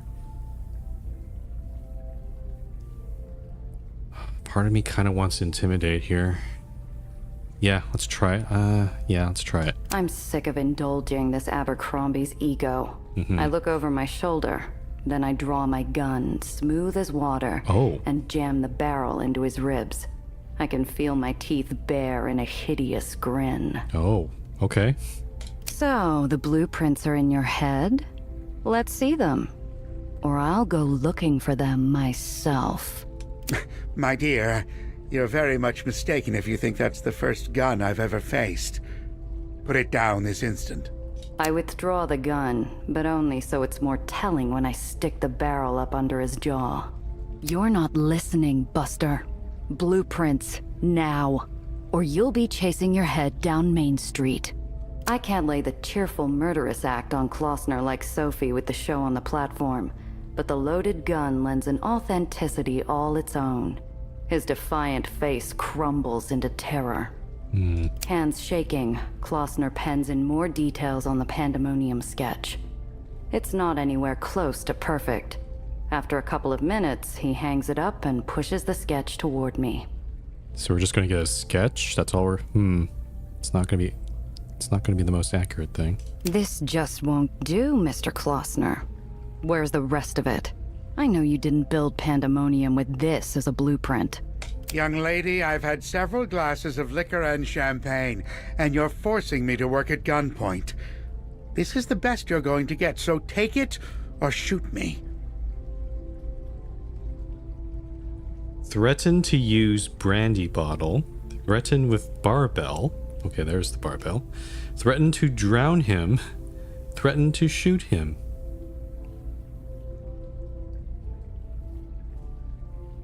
Barbell. I heft the barbell I lifted from the exercise area. His eyes widen. Oof, this thing is heavy. I can barely hold it up. I stand and hold the barbell up in the air over his right knee. He licks his lips as a bead of sweat runs down the side of his nose. Heavens! Give me this sketch. I'll do as you ask. Just keep that thing away from me! Klossner takes a deep breath to master himself, then starts sketching. He's slick with perspiration like he's just run a marathon, but his hand is rock steady. I kind of wonder what the dialogue tree is like if we had gone with flatter. Part of me kind of feels like maybe we couldn't keep the facade on because we know Gia, she can do it for a bit, but she can't keep it up for too long. Yeah, I'm not sure. Part of me kind of wants to go back and maybe try the other way, but we're stuck with the choices we've made here. There you are, you evil woman. Happy now? Not just yet, Herr Klossner. I know you've got more in that head than what you're showing me here. Please. I've already shown you more than I'm allowed. If it's any more detailed, she'll know it was me. You may have the gun, but we're both dead if you force me. All right, let's bring up Krieger. Okay, fine. You're not scared of me. You won't go any further. I respect that. I guess I'll just have to let Baron Krieger know your whereabouts. I think this is going to be the smoking gun. Because he's gonna capitulate here, I think. Give me the pen, and to hell with you. Yeah. With every ounce of resistance drained out of him, Klossner works diligently over the sketch, pausing to remember specifics. Fear has motivated him to recreate his masterpiece on notebook paper. Is that in the... Oh, the ship has... Ship horn. Why is it... Okay. My ears catch the resonant note of the docking horn. It's time to go. Klossner and I stare at each other. He's not sure what to think. Okay. All right, we went with the intimidation route. It might bite us in the ass later. But we got the blueprint at least. Okay, Klossner. You've done your part. Take off. If you want to enjoy your golden years, you'll keep your trap shut and forget you ever met me. I have to ask, do you really think he'll get away with this? I hold up the sketch, done over in his own hand. The work bears his signature style so strongly, it might as well be a signed confession. My insurance policy is right here, Klossner. One peep from you and this goes directly to Marm. How do you think she'll deal with your indiscretions? This is why I never leave the house. This is why I hate parties. I can't wait to return to my studio and lock all the doors and windows. Maybe have myself bricked in while I'm at it. He's gonna turn into a shut-in. I should have left after that sick game with that lecher. I'm already walking away. I fight to keep a triumphant, evil grin off my face, with only partial success. I don't have to like how I got it done, but I got it done. Wow, okay. We also gotta level up.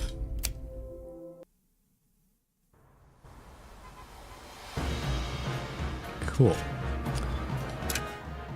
And, well, I don't think there's going to be a fight from this because, but I don't think Kloster's going to come after us. That doesn't make any sense. All right, let me do a level up here. Yeah, let's spend some more points in Daredevil and Enforcers. So let's do...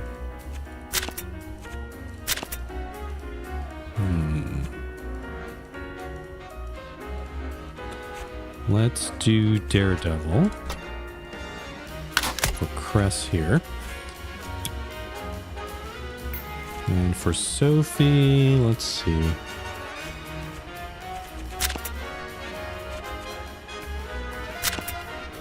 For each round you avoid taking damage, gain +1 damage to all light weapons, resets when hit. Oh, excuse me. It's not terribly useful. There's some other... Aether Void, deal damage to a vehicle equal to 40% of your missing AP. Once per combat. Switcheroo, swap places of... Oh yeah, this is actually pretty useful.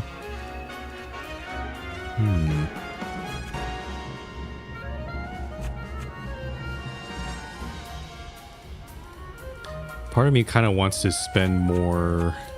So, yeah, Sophie's in the princess, so... Actually, these two are not terribly useful for that. I'm gonna get Switcheroo. Why not? Might come in useful, actually.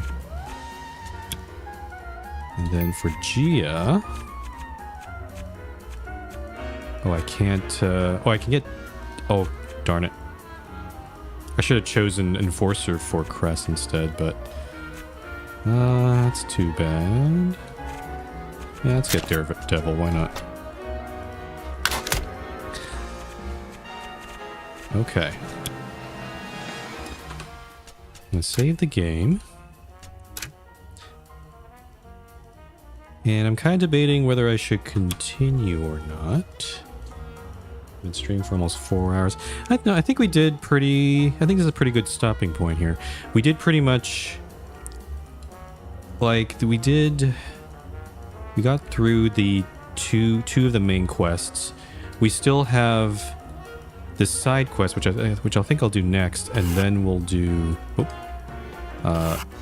Fogger's Pike last, and then we'll be set up to do the heist. So, yeah, I think that's going to be it for today. I will be coming...